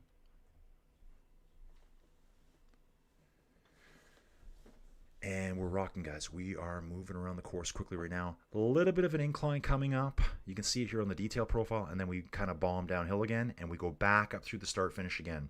I think every time we come up through Paracombe, that's the start-finish. I believe so. So we'll be going through the start-finish barrier every time around. And I think we're going to be shedding riders the whole way. We're going to lose 1s and 2s all the way around. Looking at the EF riders here, this is number 4 and 6. Let's see who that is. They're kind of riding on the back of this group. Henrietta Christie and Alice Towers for EF Education Oatly. Yep, Addison says they're not going crazy tonight. How's Joey? She's good. We just ate. I said, okay, good. Said, I wish I was there for the Christmas party. I guess I could have locked all the dogs outside in the barn or something crazy. Moving along, guys. Moving along. Let's keep it rocking and rolling. Yeah, no, Paulina is definitely not there. Yeah, I mean, she's going to be focusing on the Tour de France again. It's kind of like I always tell people, too. They're like, oh, so all the best riders are going to be here? Well, not all the best. Like, Taddy's not going to be here. Jonas is not going to be here. Any of those guys, this is kind of like the first race of the year. The World Tour pros are here, but this is not their goal, right? I think I heard Pogacar, I think his first race is Strade Bianche in March. So he'll just be training, living the life in Monaco, hanging out. FTJ Suez, we've got 4 of them. Marie Lanette is 4th on the road right behind Allie Walston there. So we got 4 FTJ riders right there. I'd say this front group, 50 riders maybe. That's my guess. So there's 40 riders. Well, I think we've lost 10 riders out of the race altogether. Yeah. Yeah, so it's going to be a night of run upstairs, put the dogs outside, jump onto the couch, put something on YouTube, and then have a night of just restless sleep, rolling around on the couch, dogs playing, dogs biting me, to get up to live stream again. You.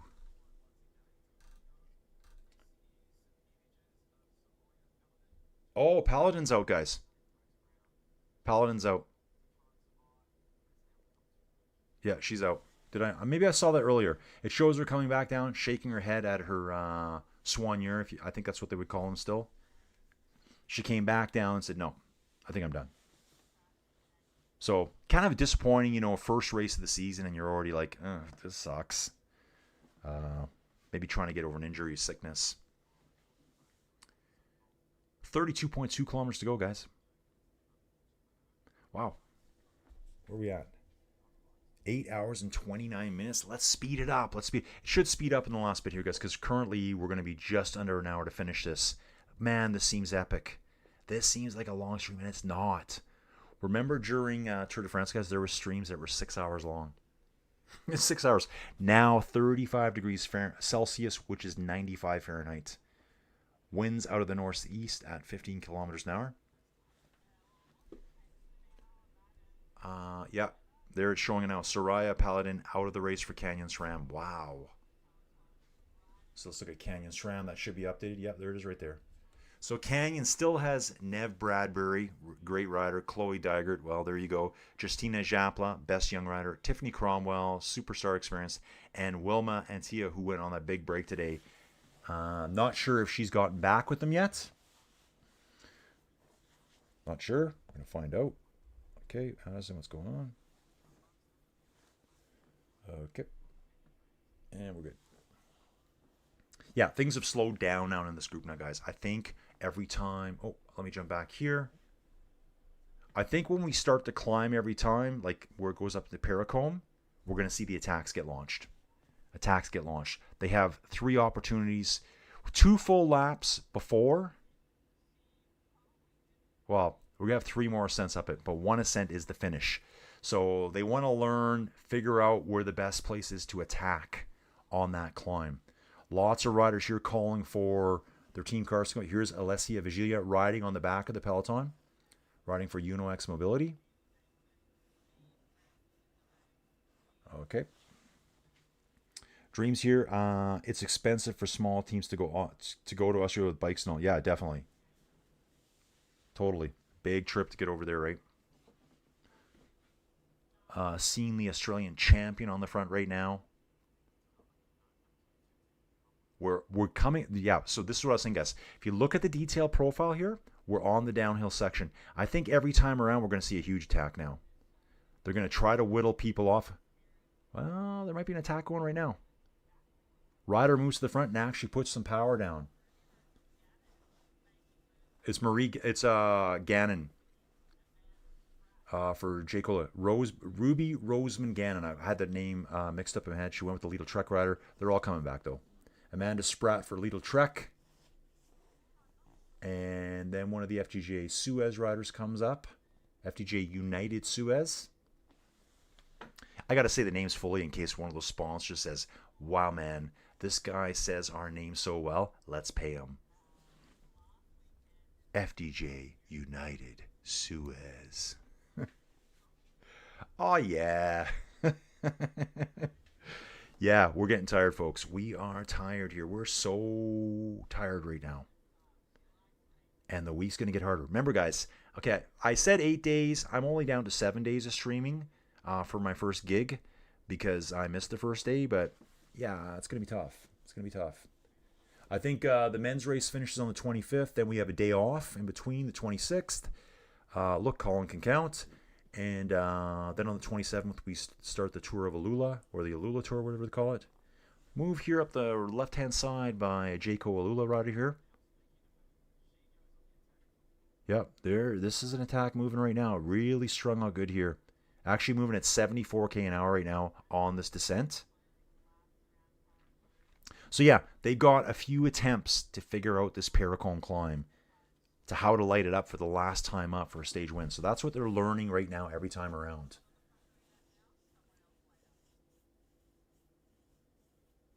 Okay, all the riders on the left-hand side of the road here. And back to chill. Back to chill, freewheeling, looking at each other, curvy, swervy. Who is... Oh, got to move here. Rider quickly sneaks up on the left-hand side of the guardrail there and goes on the move. So it was Josie Talbot leading the way before, and now all of a sudden it's the best young rider, Justina Schapla here, the German rider in the My Whoosh Young Rider jersey, quickly puts 50 meters into the other riders.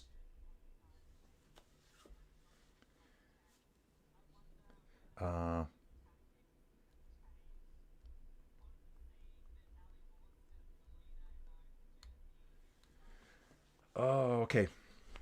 Yeah, I just said to Addison, I go, man, I wish I was at that party. And she goes, yeah, me too. Yeah, I'm the life of the party, guys. Come on, come on. Yeah, I start dancing. I start singing. Let's go. I can tell stories for everyone. Bet you they're all just sitting around, sipping wine. I'd be on the tables, guys. I would be on the tables. Joey Jojo, you should have had me there for entertainment purposes only. Just say he doesn't work here. He just shows up once in a while. I'm kind of like the office flunky. Hey, what's really cool is if I get the Didsbury office going again, I work right down the street from Joey Jojo. So, first thing to do when I start up again, guys, watching the race here, they're going to pull her back. She's got about a 30, 40 meter lead on them right now. I'm going to start making some videos of Didsbury. I might just do drive around videos. Chloe Dygert right ahead of us. Short shorts galore. Really weird looking shorts if you ask me. They kind of like, really? They kind of remind me of like Lululemon shorts or something that all the young girls wear these days. Not that I know that or anything. Come on. They're just like, yeah, they remind me of like Lululemons. It's something like my daughters would wear. They're just they're short. Just not your traditional cycling length. I wonder if I think there is a maximum leg length as well on the shorts. And if you know what, take a look this year, guys. Always look at, for the men anyway, UAE seems to wear really long shorts. Like if you look at, is it UAE? Just thinking of one of the climbers on that team. One of the Spanish climbers. His shorts are so long, it seems like his shorts are like hanging out over his kneecap. I'll think of the names here soon. I think it's one of Don's favorites. Don, who is your favorite UAE rider who's Spanish? I can't remember.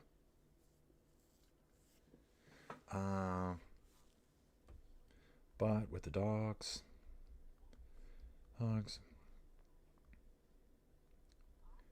And other stuff. Who knows? Okay, sorry guys. Paula Blassie, second place here right now, guys. Paula's ready to launch. We are starting to climb again here now. So I would expect some attacks here coming right away up through Paracombe. Trying to weaken the other riders, soften them up. See how this goes. 26.5 kilometers to go. Average speed 35.7. I get up about 7. Get out of bed about 9. Yeah, I was listening to that earlier.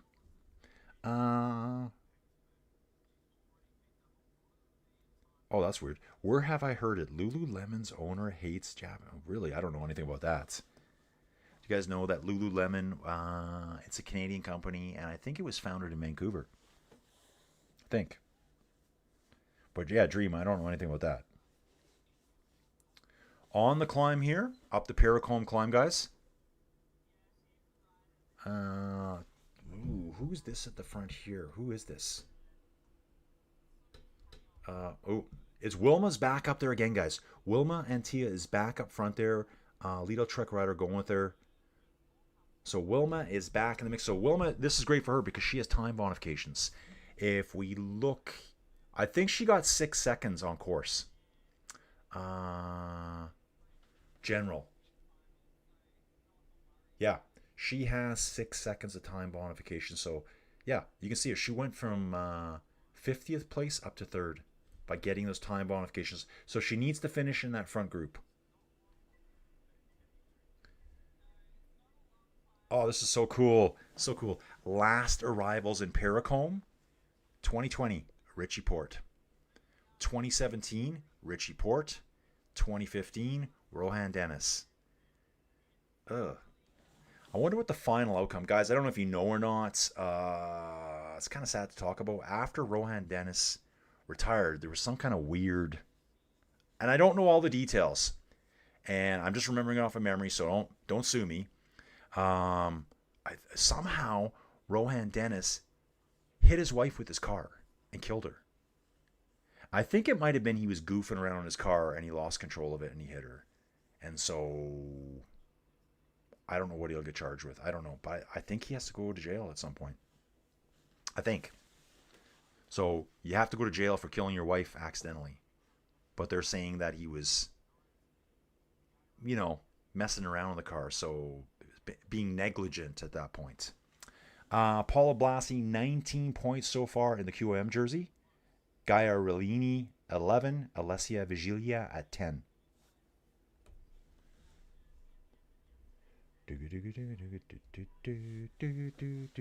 Yeah. So when I go upstairs, I'll have a little chit chat with whoever, the girls, and let the dogs out, and then slowly fall asleep. Dream saying, "Oh yeah, I read that maybe 3 years ago." Oh Jesus! Oh God, that's why he pronounced it that way. Really? Oh my. I'm not even sure if I can talk about that stuff on here. Not like anyone watches this channel. Well, not this time slot, guys. Not this time slot. But this is just getting me into the flow of things again. Guys, I hadn't set up a stream so long, like I was saying earlier. I was struggling to figure out how to get the stream even broadcasting today. Like 20 minutes out. Sorry, guys. I'm just sitting here, like, scratching my leg apart. The skin's so dry up here right now. This dry winter, and now I got to prepare for that cold weather coming next weekend. Like, ugh. Minus 25 Celsius for a daytime high. No thanks. That fireplace that I have upstairs will be rocking. I kind of wished when it was super cold that the girls weren't, well, the girls don't live here anymore. Just Joey Jojo. Because I always find I can't keep the house warm enough for her. Winter. And then after that, I think we're on the way to spring. I think we're going to have this blast of winter for 4 days, and then that's it. Attack off the front from Uno X Rider here. Let's see what's going on here. She took advantage, I think, of that little dip in the road, and now to launch into this bit of a climb. Let's see. Oh, probably right before the feed zone. So there's a feed zone here. If you look at the detail map on this section here, you could blast ahead and attack the feed zone. Is that what she did? Just looking up the road. Oh, Ali Wollaston, guys, is way back, stretched out on the peloton here. The peloton is really stretched out, and Ali Wollaston is quite a ways back. Not looking that comfortable in that jersey right now. So she needs to get back up there. I think that was Paula Blassie who went through first at the points through there. Pretty sure. It was. Paula Blassie at Paracombe, 106.1 kilometers into the race. Paula Blassie gets 5 points. Anuska Koster, 3. And Alessia Vigilia. Let's take a look at Anuska Koster. Who is she? That must have been the Uno X rider I saw going. I saw an Uno X rider going, and then Paula Blassie would have caught her and just got by her at the finish line there. So this rider went for it and did get caught. 2 laps to go, guys. 23 kilometers. Oh, sleep. Here I come. Oh, yeah. Yeah, weird. Yeah, give me the mornings. I love the morning streams. Okay, so we got to get through this Australian time zone. Yeah, it's going to be hard because it's like my entire evenings are shot. So, do stuff all day, work all day. Joey Jojo comes home, and I'm going to be live streaming. Okay, well, I'll be giving that a lot of thought, actually. See how things go. Maybe we won't do every stage, especially with me starting over here. Tiffany Cromwell does make a quick attack there off the front. Stretches it out a little bit, but it's all been pulled back together. Slight break in the peloton there, maybe 5-6 meters. They'll be jumping across here right away. And another attack goes. Best young rider again. I think it's Justina again. I think. Rider number 29, is that right? Can't be 29. There's not 9 riders on the team. That's who it looks like to me. It's 23, Justina Kapla. Okay, moving along, guys. Moving along. Average speed down 35.6K. We're looking here at a group of 3 riders. Off the back of the group, it's Wilma Antilia's back here again. She's probably fried today from her effort. Here it is, dropped are Wilma Antilia, Anya Liu, and Ella Hermans. Let's take a look at Anya Low here. Anya Liu, she's from Australia, Devonport. 25 years old. Man, really, L-O-U-W, that's an Australian name? Okay, I'll believe you. She finished 6th at the Australian Women's Elite Individual Time Trial. Yeah, Tiffany Cromwell's attacking again. So the experienced veteran going off the front again.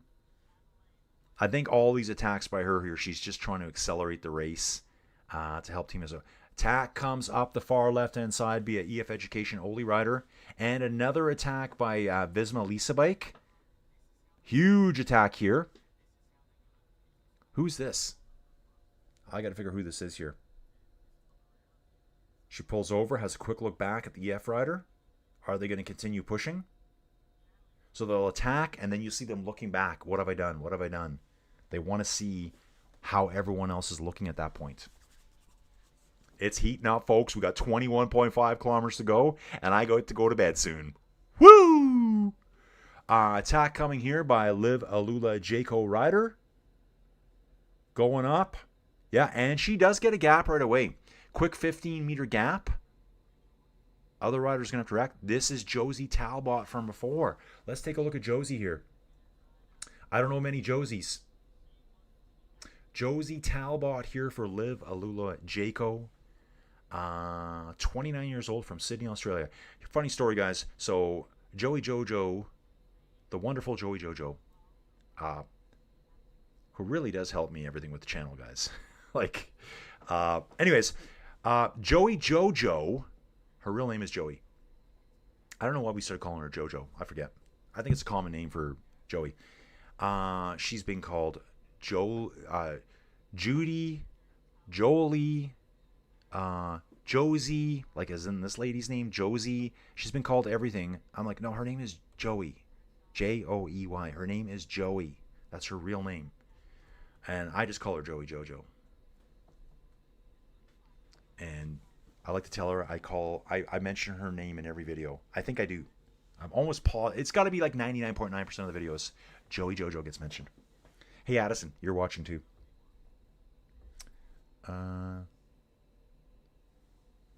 Okay. We're good, guys. Who's this? Amber Crack. This is FDJ United Suez rider here, number 34. And then we have number 115 from Team Visma Leasebike. Arm flicking crack through right now. Let's have a quick peek here. 115, that's Maud Ottoman. And we do have our live rider up. Josie Talbot is up the road. And she's pulling away from them, guys. Riding in the live kit and on the live bike frame. I'm going to have to eat after this. I'm going to have to eat after this. If I don't eat, I'll never make it through the night. There's nothing to eat. Joey, I need groceries. I need groceries bad. Actually, I said we're going to eat. Yeah, okay, I'll make a grocery order. You can go pick it up. Actually, you can see here on the Liv Alula Jayco riders, her shorts, they're gray. Totally salt stained. That's how hot it is out here. Like 35 degrees Celsius. 95 Fahrenheit. Yeah, lot of salt buildup on the shorts. 20 kilometers to go, guys. So we've got Josie Talbot up front. There was a counterattack by Maud Ottoman and Amber Crack. Waiting for the camera to go back there, and we'll see. Okay, Josie is at a point here now where she's going to be dropping downhill here very soon with a bit of gap. You can see here on the detail map we're looking at right now. She wants to use the downhill surge speed boost to get away and then try to attack up this one and hold them off. It's really close, though. Maybe if it was the finish, but we still got one more passage around. Yeah, Allie Walston is hanging off the back a lot. Interesting.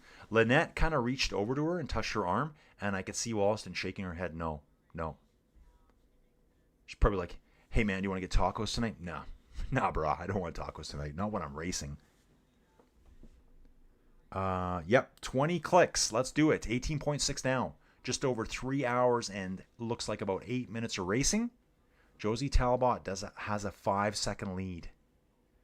So most likely they're going to pull her back right away on the next descent up the Paracombe. Let's go. That's right, Don. Let's go. Yep. I get up at around 7. Get out of bed around 9. Okay. We're going, guys. We are going. Yeah. Oh, I know what. I got some frozen yogurt upstairs, guys. I got some pecan crunch. That's what I'm eating. That's my supper tonight. That's it. Elite athlete diet. Frozen yogurt. Basically just fake ice cream. That stuff doesn't even melt. You can leave it out and it won't melt. 5 kilometers to the foot of the Paracombe, which is only 800 meters at 3.4%, but there's a lot more climbing in there than you would ever think. It's a lot longer than that. So Josie's putting in a really nice move here. I should call her Joey just for this race. Confuse her with Joey. 5 kilometers go there. I just saw the banner now. And we're still enjoying our Pepsi. I'm so tired now. I'm only drinking, guys.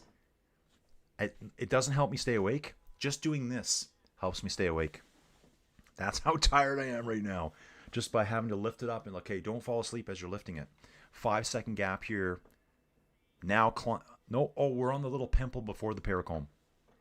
She's sitting right ahead of them, maybe 25 meters ahead of them. So they're going to let her dangle and fry now. Like, okay, you want her to go? You want to play? You got to pay. There's that one. Okay, where's Wollaston now? Where is she? I'm trying to find her on the screen here, looking at the back.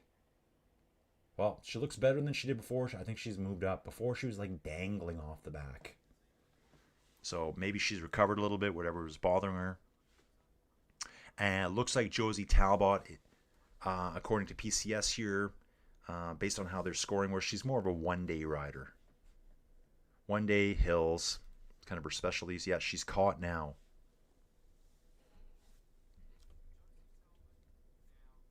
Mm-hmm. Okay. You wanted it, you got it. Let's go from Dawn. You know what's funny? My knees are hurting. Well, I know why. I thought maybe I was going to say because I haven't been riding. I had to drag a quad out of the barn yesterday. I have an old quad, ATV. I had to drag it out of the barn. I was basically, it's on flat tires, dragging it by hand. I banged myself up so much. And some dude came and picked it up last night around 8:30, pitch blackouts. It was just like a big piece of garbage to me. It was worth nothing to me, and I made some bucks out of it. And he loves it. So I sold it as a project quad, not running, was running. So it's a fuel line issue. He needs to clean it out and get that baby running again. We looked at the fuel and it looked like a fish tank. Like the fuel was so bad. So he can do all that as a project. Get it running. See ya.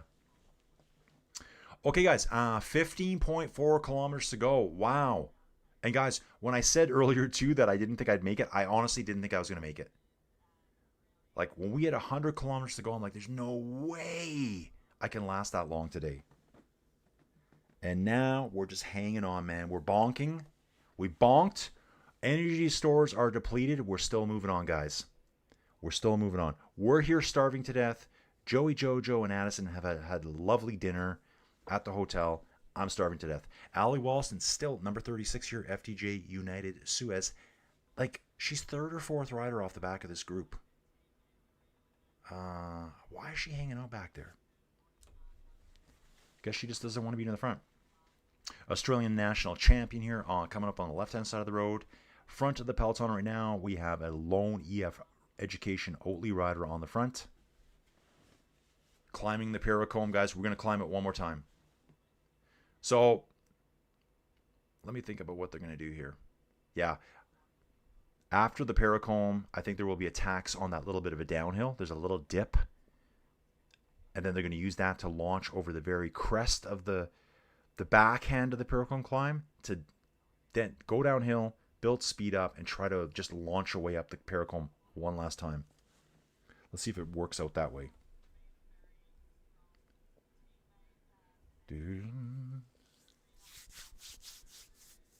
Apparently they're keeping it tame at the party.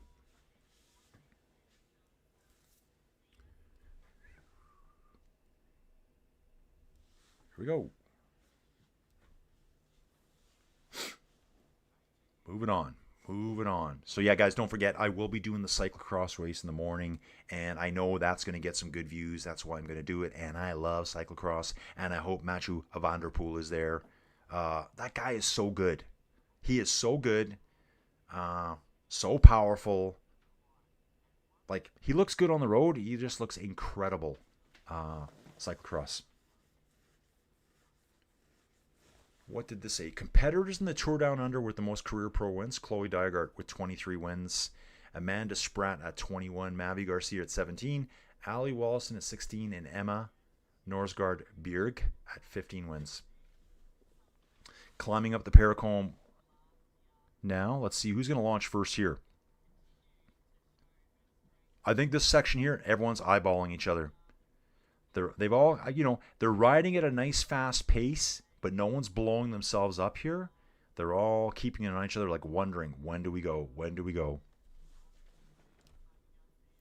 Yeah, Dream. CX it's only 1 hour, lol. Yeah, Dream. I've done a lot of whining today about the stream because I haven't streamed this long in so long right now. CX, I do the women's race, 45 minutes. I do the men's race, 50 minutes, over. And there's like about a 40-minute break. Lately, what I've been doing is just saying, thanks, guys. I jump off. I grab that stream, reuse it, put men. It takes me like 30 seconds to do it. Then I can go chill out for like 40 minutes and get ready for the men's race. I love it. These longer streams are quite demanding at night. I think this would be totally different if I was doing this in the morning. Because then I'm loaded up on coffee. I'm starting my day. Oh, yeah. I also probably got up about... Well... little buddy Hetfield had me up at 2:55 and kept me up. So I think I finally gave up at about 20 after 3 and said, okay, I give up, dude. I give up.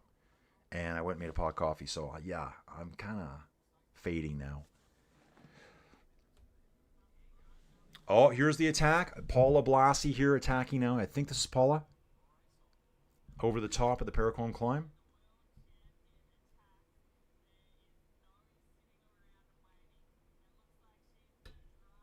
Hang on a second here. Who is this? No, it's Valers. I thought Paula Blasi was there. So it's Magdalene Valers attacking now, the world champion. Who's with her here? Who is this? It's UAE rider number 23 for UAE is 123 is Paula Blasi. Okay, so I did see it right. Paula Blasi and Magdalene Valers going up here to the top of the Paracombe. I think Paula Blasi is going to go higher. Magdalene Valers is like working really hard, rocking. Paula, rock solid. I think she's going to accelerate past her. Get these points. 3 riders up there. Valers, Blasi, and 1 FTJ rider. 2 other riders trying to bridge across. I'm seeing... Can't see who that is, but there is a Visma Lisa bike rider there as well. I think we're back to 6 riders in that group, and then probably a 100-meter gap. 6 riders in the front group. 6th rider is just reestablishing connection now. Here we go. Blasi's out of the saddle, goes right past Magdalene Valers, and we'll take the points at the top of the Paracombe. Okay, dudes, let's just look at the finish here coming up now. This is all we got left. You can see it on the far right-hand side of your screen. All we got left, 12 kilometers. So it does continue climbing. I think someone might try to go in this bit of a downhill section to jump over the top and then be gone. Wow. Virtual Queen of the Mountains, Paula Blasi with a commanding lead of 27 points now. She scored 22 points today. Insane. Okay. And we're back. Sorry, guys. I'm trying to do this, and I got Addison on me from the party. Okay. Dream saying, the women's CX has lost 1 championship retirement. Fem Van Empel, that's right, at age 23. I know, that's crazy. 3-time world champ. She is Visma team 2. Yeah, I think she just kind of like got burnt out from it. That's what I think. She got burnt out. I was watching some old CX stream. So a lot of the races I don't know. It was kind of like when I started watching women's racing. And so on Flow Bikes, I can go back and watch races from whenever. So I watched all the replays before the race I would watch so I would know the track. And I saw some races, and Fem Van Empel, maybe it's just her personality, but when she won, she was just kind of like, whatever, I don't care. Like, not excited at all. Whereas Celine, she'd be really pumped, animated, smiley. Fem Van Empel would win and just be like she just didn't want it. And then we've also got Eli Iserbit. He's retired from cycling altogether now. What did he undergo? 2 femoral artery surgeries, and I don't think they did enough. Ah, Chloe Dygert going, guys. Chloe Dygert going, and I think she wants to use. You can see here on the detail profile where she is. She wants to get this on her side, drag them apart a bit, and lose a couple of riders back here. Steven saying, yes, I read an article in Cycling News where Fem said she had just had enough and couldn't do it anymore, despite her team begging her not to leave. Dude, I can see it. She was so good, but like, she'd win a race. Like, it was last year's races. I'm like, do you know that you. I was in my head going, do you know that you won? Like, you do know you won, right? Because she just looked like, I hate this. I don't even care. Like, emotionless when she was riding, when she was winning. At 23, just completely burnt out. You know, I don't know. Maybe the old days of when the team boss was there, the team rider boss, and you weren't allowed to win as a 20-year-old or 21-year-old. You had to take your time. You had to work for the boss. Then you got to win at 25, 26, 27. Maybe it makes sense now. Back then, 19-year-olds weren't winning. Oh, rider off the back here. Who's this? Tiffany Cromwell out the back of the peloton. She's trying to fight her way back on right now. Fighting her way back on, but they're gone, folks. They are gone. She's going to slowly drift here by herself. There's no way she can maintain that momentum. Attack off the front right now. EF rider. Got an EF rider off the front right now. It is number 6, I believe, for EF. That is going to be Alice Towers. Alice Towers off the front, being caught by an FDJ rider right away. Trying to see. I've got a group of 5 riders on the screen here. I'm wondering where they are in relationship to this. It says there's a group up front, probably these 5, and then it's 5 seconds back to the peloton. Yeah, Dream saying yes from burnout. My opinion is she wants results in the road too, like young Mariana Voss, but it's hard. Yeah. Again, they get too good too young, and they can't maintain it. And then they retire super young. Yeah. Group 1, guys. Maria Benito, Chloe Dygert, Los Adagist, Julia Kopecky. Really? I really like her. And Sarah Van Dam from Canada for Visma Leasebike. Yeah, Dream saying she was dominating CX like Mathieu Van Der Poel. It was too easy for her. Yeah, it was. She, like, incredible. And, like, I forget who was winning. I love Lucinda Brand. Like, she is so good. Like, I've watched so much of her now.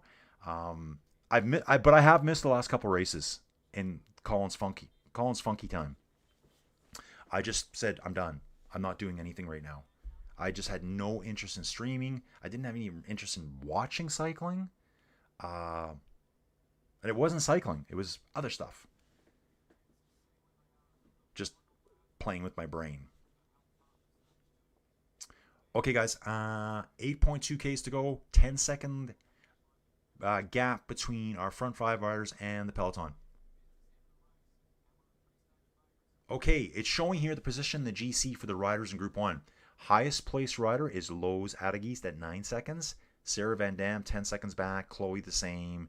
Maria at 10 as well. Julia Kopecky at 151. So Julia must have had something bad happen yesterday to finish 151 back. 141 back, because there's 10 seconds. Everyone was basically 10 seconds back. Versus Ali winning the sprint. Yeah, so 5 riders in this front group.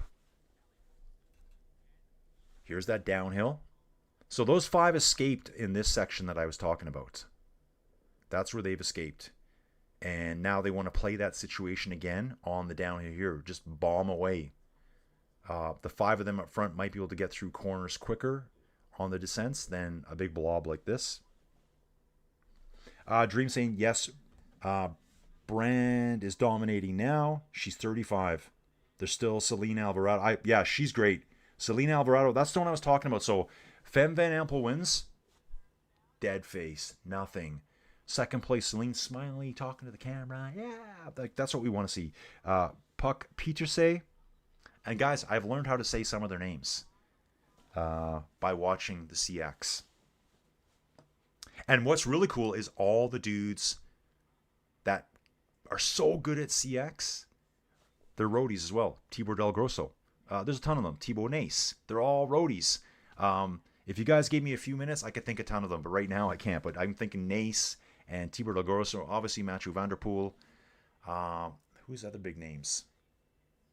There's Leo Bissot for decathlon. He was riding CX.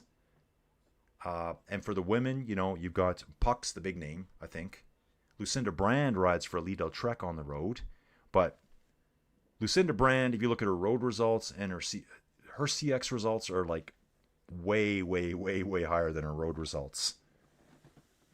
Dudes, we are coming to a close here real quick, and my stomach is just churning. 6.7 kilometers to go. We're at 3 hours and 24 minutes. Still a bit of a lump. We still have 81 meters to climb. 13-second gap now. 13 seconds. Yeah, Wout van Aert. Dude, sorry. Sorry, I should remember that one. Wout, who broke his ankle. And Wout here, sorry, this commentator, please burp. Brand new commentator. Dude, where are you from? Thanks for joining us. Jumping in at the last second here, throwing the Hail Mary pass with the Wout van Aert. Yeah, totally, dude. Who else can I think about? Well, Tom Pidcock does, but I haven't seen him race any CX this year. There's a few others. There is a few others. Does Vanderputter ride? I don't know if Vanderputter rides road as well. Yeah, I think he does. What do you know? Van Dam is in the front. Yeah, exactly, right? Okay, please burps from Belgium. Welcome aboard, dude. So this dude here from Belgium, he knows a CX. So dominant. Yeah, dude, I've learned so much about cyclocross. It's something I've always kind of watched and been like, oh, this is cool. And I knew Wout van Aert and I knew Mathieu van der Poel because that's when I started watching. I didn't watch it 30 years ago, but there's so many good riders. Michael Van Torenhout, Lawrence Spake, Lars Vandenhaar. What's the other guy? Pim? Isn't there a guy named Pim? Pim Ronhaar. Oh, I think my favorite is Joris Noonhouse. That guy is, I really like him. Cam Mason. Dude, I love CX now. Okay, it's on tomorrow, guys. I'm going to be on fire in the morning for the CX race. And some of those races, yeah, man, a lot of people tune into them. I think I had one that did like 10,000 views. Just some random CX race. Oh, yeah, Sven. Yeah, Sven Nace. He is the T. What does he is the T mean? He is the T. The tops, maybe? Yeah, Sven Nace, Thibaut Nace. Yeah, so many great riders. Awesome. Really good. Like, it's awesome. Yeah, CX is so good to learn pronunciation. That's right. Yeah.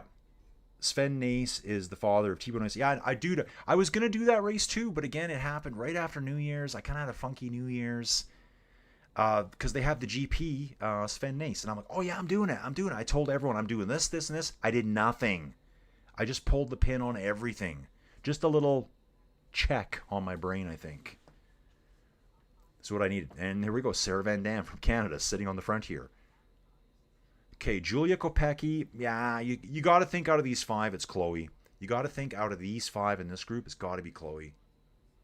Now, it's going to be an uphill drag all the way back into Paracombe. Sarah Van Dam is quite the lightweight climber, though. She weighs 58 kilograms. 58 kilos. Chloe is 66. So she's 8 kilograms heavier. She's like 18 pounds heavier. It's not really crazy steep, though. This class climb here, guys, I'm looking at it. Gradients of 2, 1. Just trying to see what I was seeing up there. 4% gradient. Not really climber specialty. They're going to be sprinting up this. So I think a more powerful rider has the advantage here. So I would take Chloe over Sarah Van Dam on this. Who else here? Lowe's Adegeest is there. There's Chloe in the short shorts, the pink shoes. Benita Maria here, AG Insurance. Okay, she's 29. We also have Julia Kopecky. trying to check all their weights and stuff, guys, so I can kind of figure what kind of riders they are. Yeah, I'm going to say Chloe for my pick here. And I mean, this is not a hard pick, is it? Not a hard pick. Yeah, curvy swervy. Sarah Van Dam decides to go. There was some curvy swervy going on. Too much looking at each other. Sarah says, I'm going to go up the road. It's not a concerted effort. She's just kind of moving up to the front. She's not attacking. She realizes they're coming. Don't waste any energy yet. Is FDJ chasing, maybe keeping it close? I need to see them put a camera on someone else because they're not showing anyone. It's 16 seconds away, guys. Ooh, yeah, they're coming fast now, guys. They are coming fast. 2.7 kilometers to go with a 13-second gap. They can bring this back if they want. Chloe's back on the front again now, too. Yeah. She's powering on the front. Looks like 2 riders are snapping already. Sarah Van Dam's gone already. 5 becomes 3 and 2 right away. We've lost, I think we lost Benito and Sarah Van Dam for sure. The yellow jersey stands out so well. Are they back? They fought their way back on. The 5 split and now they're back together. Yeah, there's no FDJ in the front. No one. Okay, here comes Ali Walsh. I'm seeing her working her way up the peloton right now. Moving up, Magdalene Valères is right there, number 2, the Canadian world champion, guys. That's pretty cool to say, isn't it? Guys, cycling is not huge here in Canada like it is, like say in Belgium or the Netherlands or France. Like competitive cycling. It's just not the same. We don't have like a big circuit and even a chance to make it to professional status. So I think it's really cool when countries that it's not their main sport that someone makes it. Okay, 5 riders at the front. Chloe's been sitting on the front the whole time. Man, she has really big quads on her, doesn't she? Yeah, she's a powerhouse. Maybe they just look bigger because of the short shorts, but yeah, she looks substantially bigger than the other women here. 7 seconds, so they're coming, guys. 7 seconds. 7 seconds with 1.5k to go. Chloe says enough. I'm not pulling you all the way. She just pulls over and slams on the brakes. Sarah Van Dam counterattacks now. Sarah Van Dam counterattacks the other 4. Chloe tries to go again. So obviously Chloe has the energy. She just got sick of pulling them. So Chloe reacts. And I think she's going to pull Sarah back again. 1 kilometer. We're coming up on 1 kilometer to go, guys. Yeah. Please burp. What do you think of the transfer of Remco to Bora? Dude, I think it's going to be really cool. Now, but okay, I'd have to remember them all now, but like Bora has them. Wow. Who's the other guy? Oh, geez. He finished 4th or 5th at the Tour de France. You know, you're going to have Remco. You're going to have, I can't remember anyone's names. The ski jumper, dude. How about I call him that? Guys, I can't think of names right now. They got him. He's probably only going to ride, what, 1 or 2 more years? Why can't I remember his name? Come on, Colin. They have the young dude, the Florian. They have Florian Lipowitz. Like, that team's going to be pretty stacked. Good move for Remco in the sense that he's got a team that's going to be built for Grand Tours. Because I can't even remember his last team. De Koenig? No, not Alpecin De Koenig. Help me out here, bro. Where was Remco before? What can't I remember? He was basically riding on a one-day team. So he never really had full support. He didn't have full climbing support. Dream saying Canada will need Isabelle to win the Tour de France. Cycling will explode in Canada. Here we go. Let's go, guys. Let's go. 6 seconds is the gap here.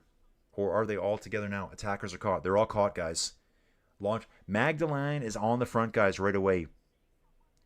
Where's Paula? Where's Paula Blasi? I think Paula might be in 4th place right now. Magdalene's trying to lead it all the way out. I don't know if she has the power for it. I think Paula Blasi's sitting around 4th place right now. Let's go. Magdalene Valères leading the way all the way to the front. She's just pulling everyone with her. 100 meters to go. Who's going to explode? Paula Blasi sitting on the rail here, guys. Oh, she's held up by the EF rider. Looks like Paula Blasi might be held up. Paula Blasi, it's an EF rider. Here comes Ali Wollaston again, straight to the front. Just absolutely gadooches and blows right past her, fist pumping as she goes by. All that hanging off the back was just little games for Allie Walston. 2 stages in a row, guys. 2 stages in a row for Allie Walston. Incredible. Guys, I just woke up. That was Naomi Rugg trying to get up there. I see. Magdalene Valeries was doing all the pulling, trying to pull Naomi Rugg up there for the win. She got passed by Allie Walston 50 meters from the finish, something like that. Just having a look here at Walston sitting down in the sanding dirt on the side of the road here afterwards. Crazy. Sudal Quickstep. Thank you, dude. Thank you. Grupo Compacto. Yeah, dude. Yeah, so good move for Remco. I mean, Sudal Quickstep, 1-day race guys. They don't win stage races. So for Remco to go there, smart. I still can't remember ski jumper guy's name.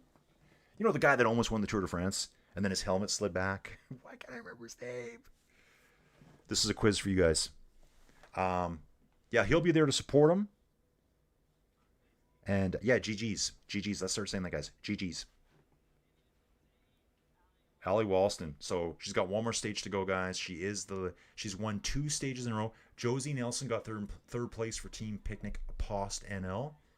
Naomi Rugg does get second. And guys, we are at 9:17, which I know is not late, but I've been up since just after 3 a.m. and I've been messed up for a while here. Who else is commenting here? Rojlik. There you go. Thank you. Primos. I would never have thought of that. But ski jumper guy, right? We got that. Okay, dudes. Great race. Longer than I thought it was going to be. We're at 3 hours and 35 minutes. Steven, again, thanks for all the great commentary. First time I've seen your channel, but I'll definitely... Hey, dude, thank you very much. So, guys, don't forget, Steven Mitchell, 1244. Dude, thanks for joining us today. I'm glad you found us. Dude, this is what happened last year. My channel started small, and then gadoosh, gadoosh, gadoosh, gadoosh, gadoosh, and then I got 1,500 people watching at once. We're doing it again. This time, we're starting 6.5 months ahead of where we started last year. So, see that up there? See the sky? That's where I'm going, folks. That's where I'm going. Dawn. Dude, Dawn, thanks for joining us. Please burp. Dude, I'm in Canada. Please derp. I'm in Canada. I'm in Alberta, Canada. Dream's asking what the GC standings are. Let's do that. Will we see GC here? Oh, here's the actual GC. Nope, this is as of yesterday. And virtual, it's saying Allie Walston with an 8-second lead over Josie Nelson. 6-second lead. Oh, sorry. Still 8 seconds over Wilma Antilia. Olivia Burrell at 9. Femke Geritz at 5th place at 10 seconds. So, guys, I'll get all caught up on this today. And we'll take a look at it tomorrow. God, I don't even know what day it is anymore. Sorry, guys. So, yeah, cool. Stephen Mitchell, dude, thanks for finding us. Like, this is what I love about this, and I love you coming into the chat and talking with us. Everyone's got some cool info to add here. And, yeah, dudes, thank you so much. It's been a long time since I've done a road race. Last road race was back in October. Dream, thank you. Yeah, everyone, just hit the like button. Hit the like button. That's the only ways. So right now, guys, this race is primarily focused probably on Australian viewers, I think. I'm hoping they see this later. Whatever it is they're doing in their lives, it's the daytime for them. It's Sunday. They can catch this later. The more you guys like it, the more they're likely to come home from whatever it is they're doing and see, hey, this has been recommended because so many people liked it. So that's why you like the videos, guys. Dream says, thanks for the stream. Don't forget to like. See you tomorrow. Yep. See you tomorrow from Bay 12. Bay 12, please. Please Burp says, have you ever traveled to watch races? Dude, I've never done that. So my plan, Please Burp, this year is I'm going to go to Montreal for the World Championships because I am in Canada. It's easy. And I'm going to go out there and just like deploy. I'm going to be entrenched in Montreal. Goodbye, mate. Yep, exactly. Okay, dudes, I'm going to jump real quick. I will be back live tomorrow morning. I will be back live in 8 hours for the CX race. I can't even remember that name. My brain is dead. Well, I'm going to tell you guys right now. I'm going to be back live for I've been saying the name the whole time. I can't even remember it. Benidorm. I'm going to come back live tomorrow morning for Benidorm. Dudes, I got to jump. I'm tired. That's it for now. See you soon, guys. Thanks for watching.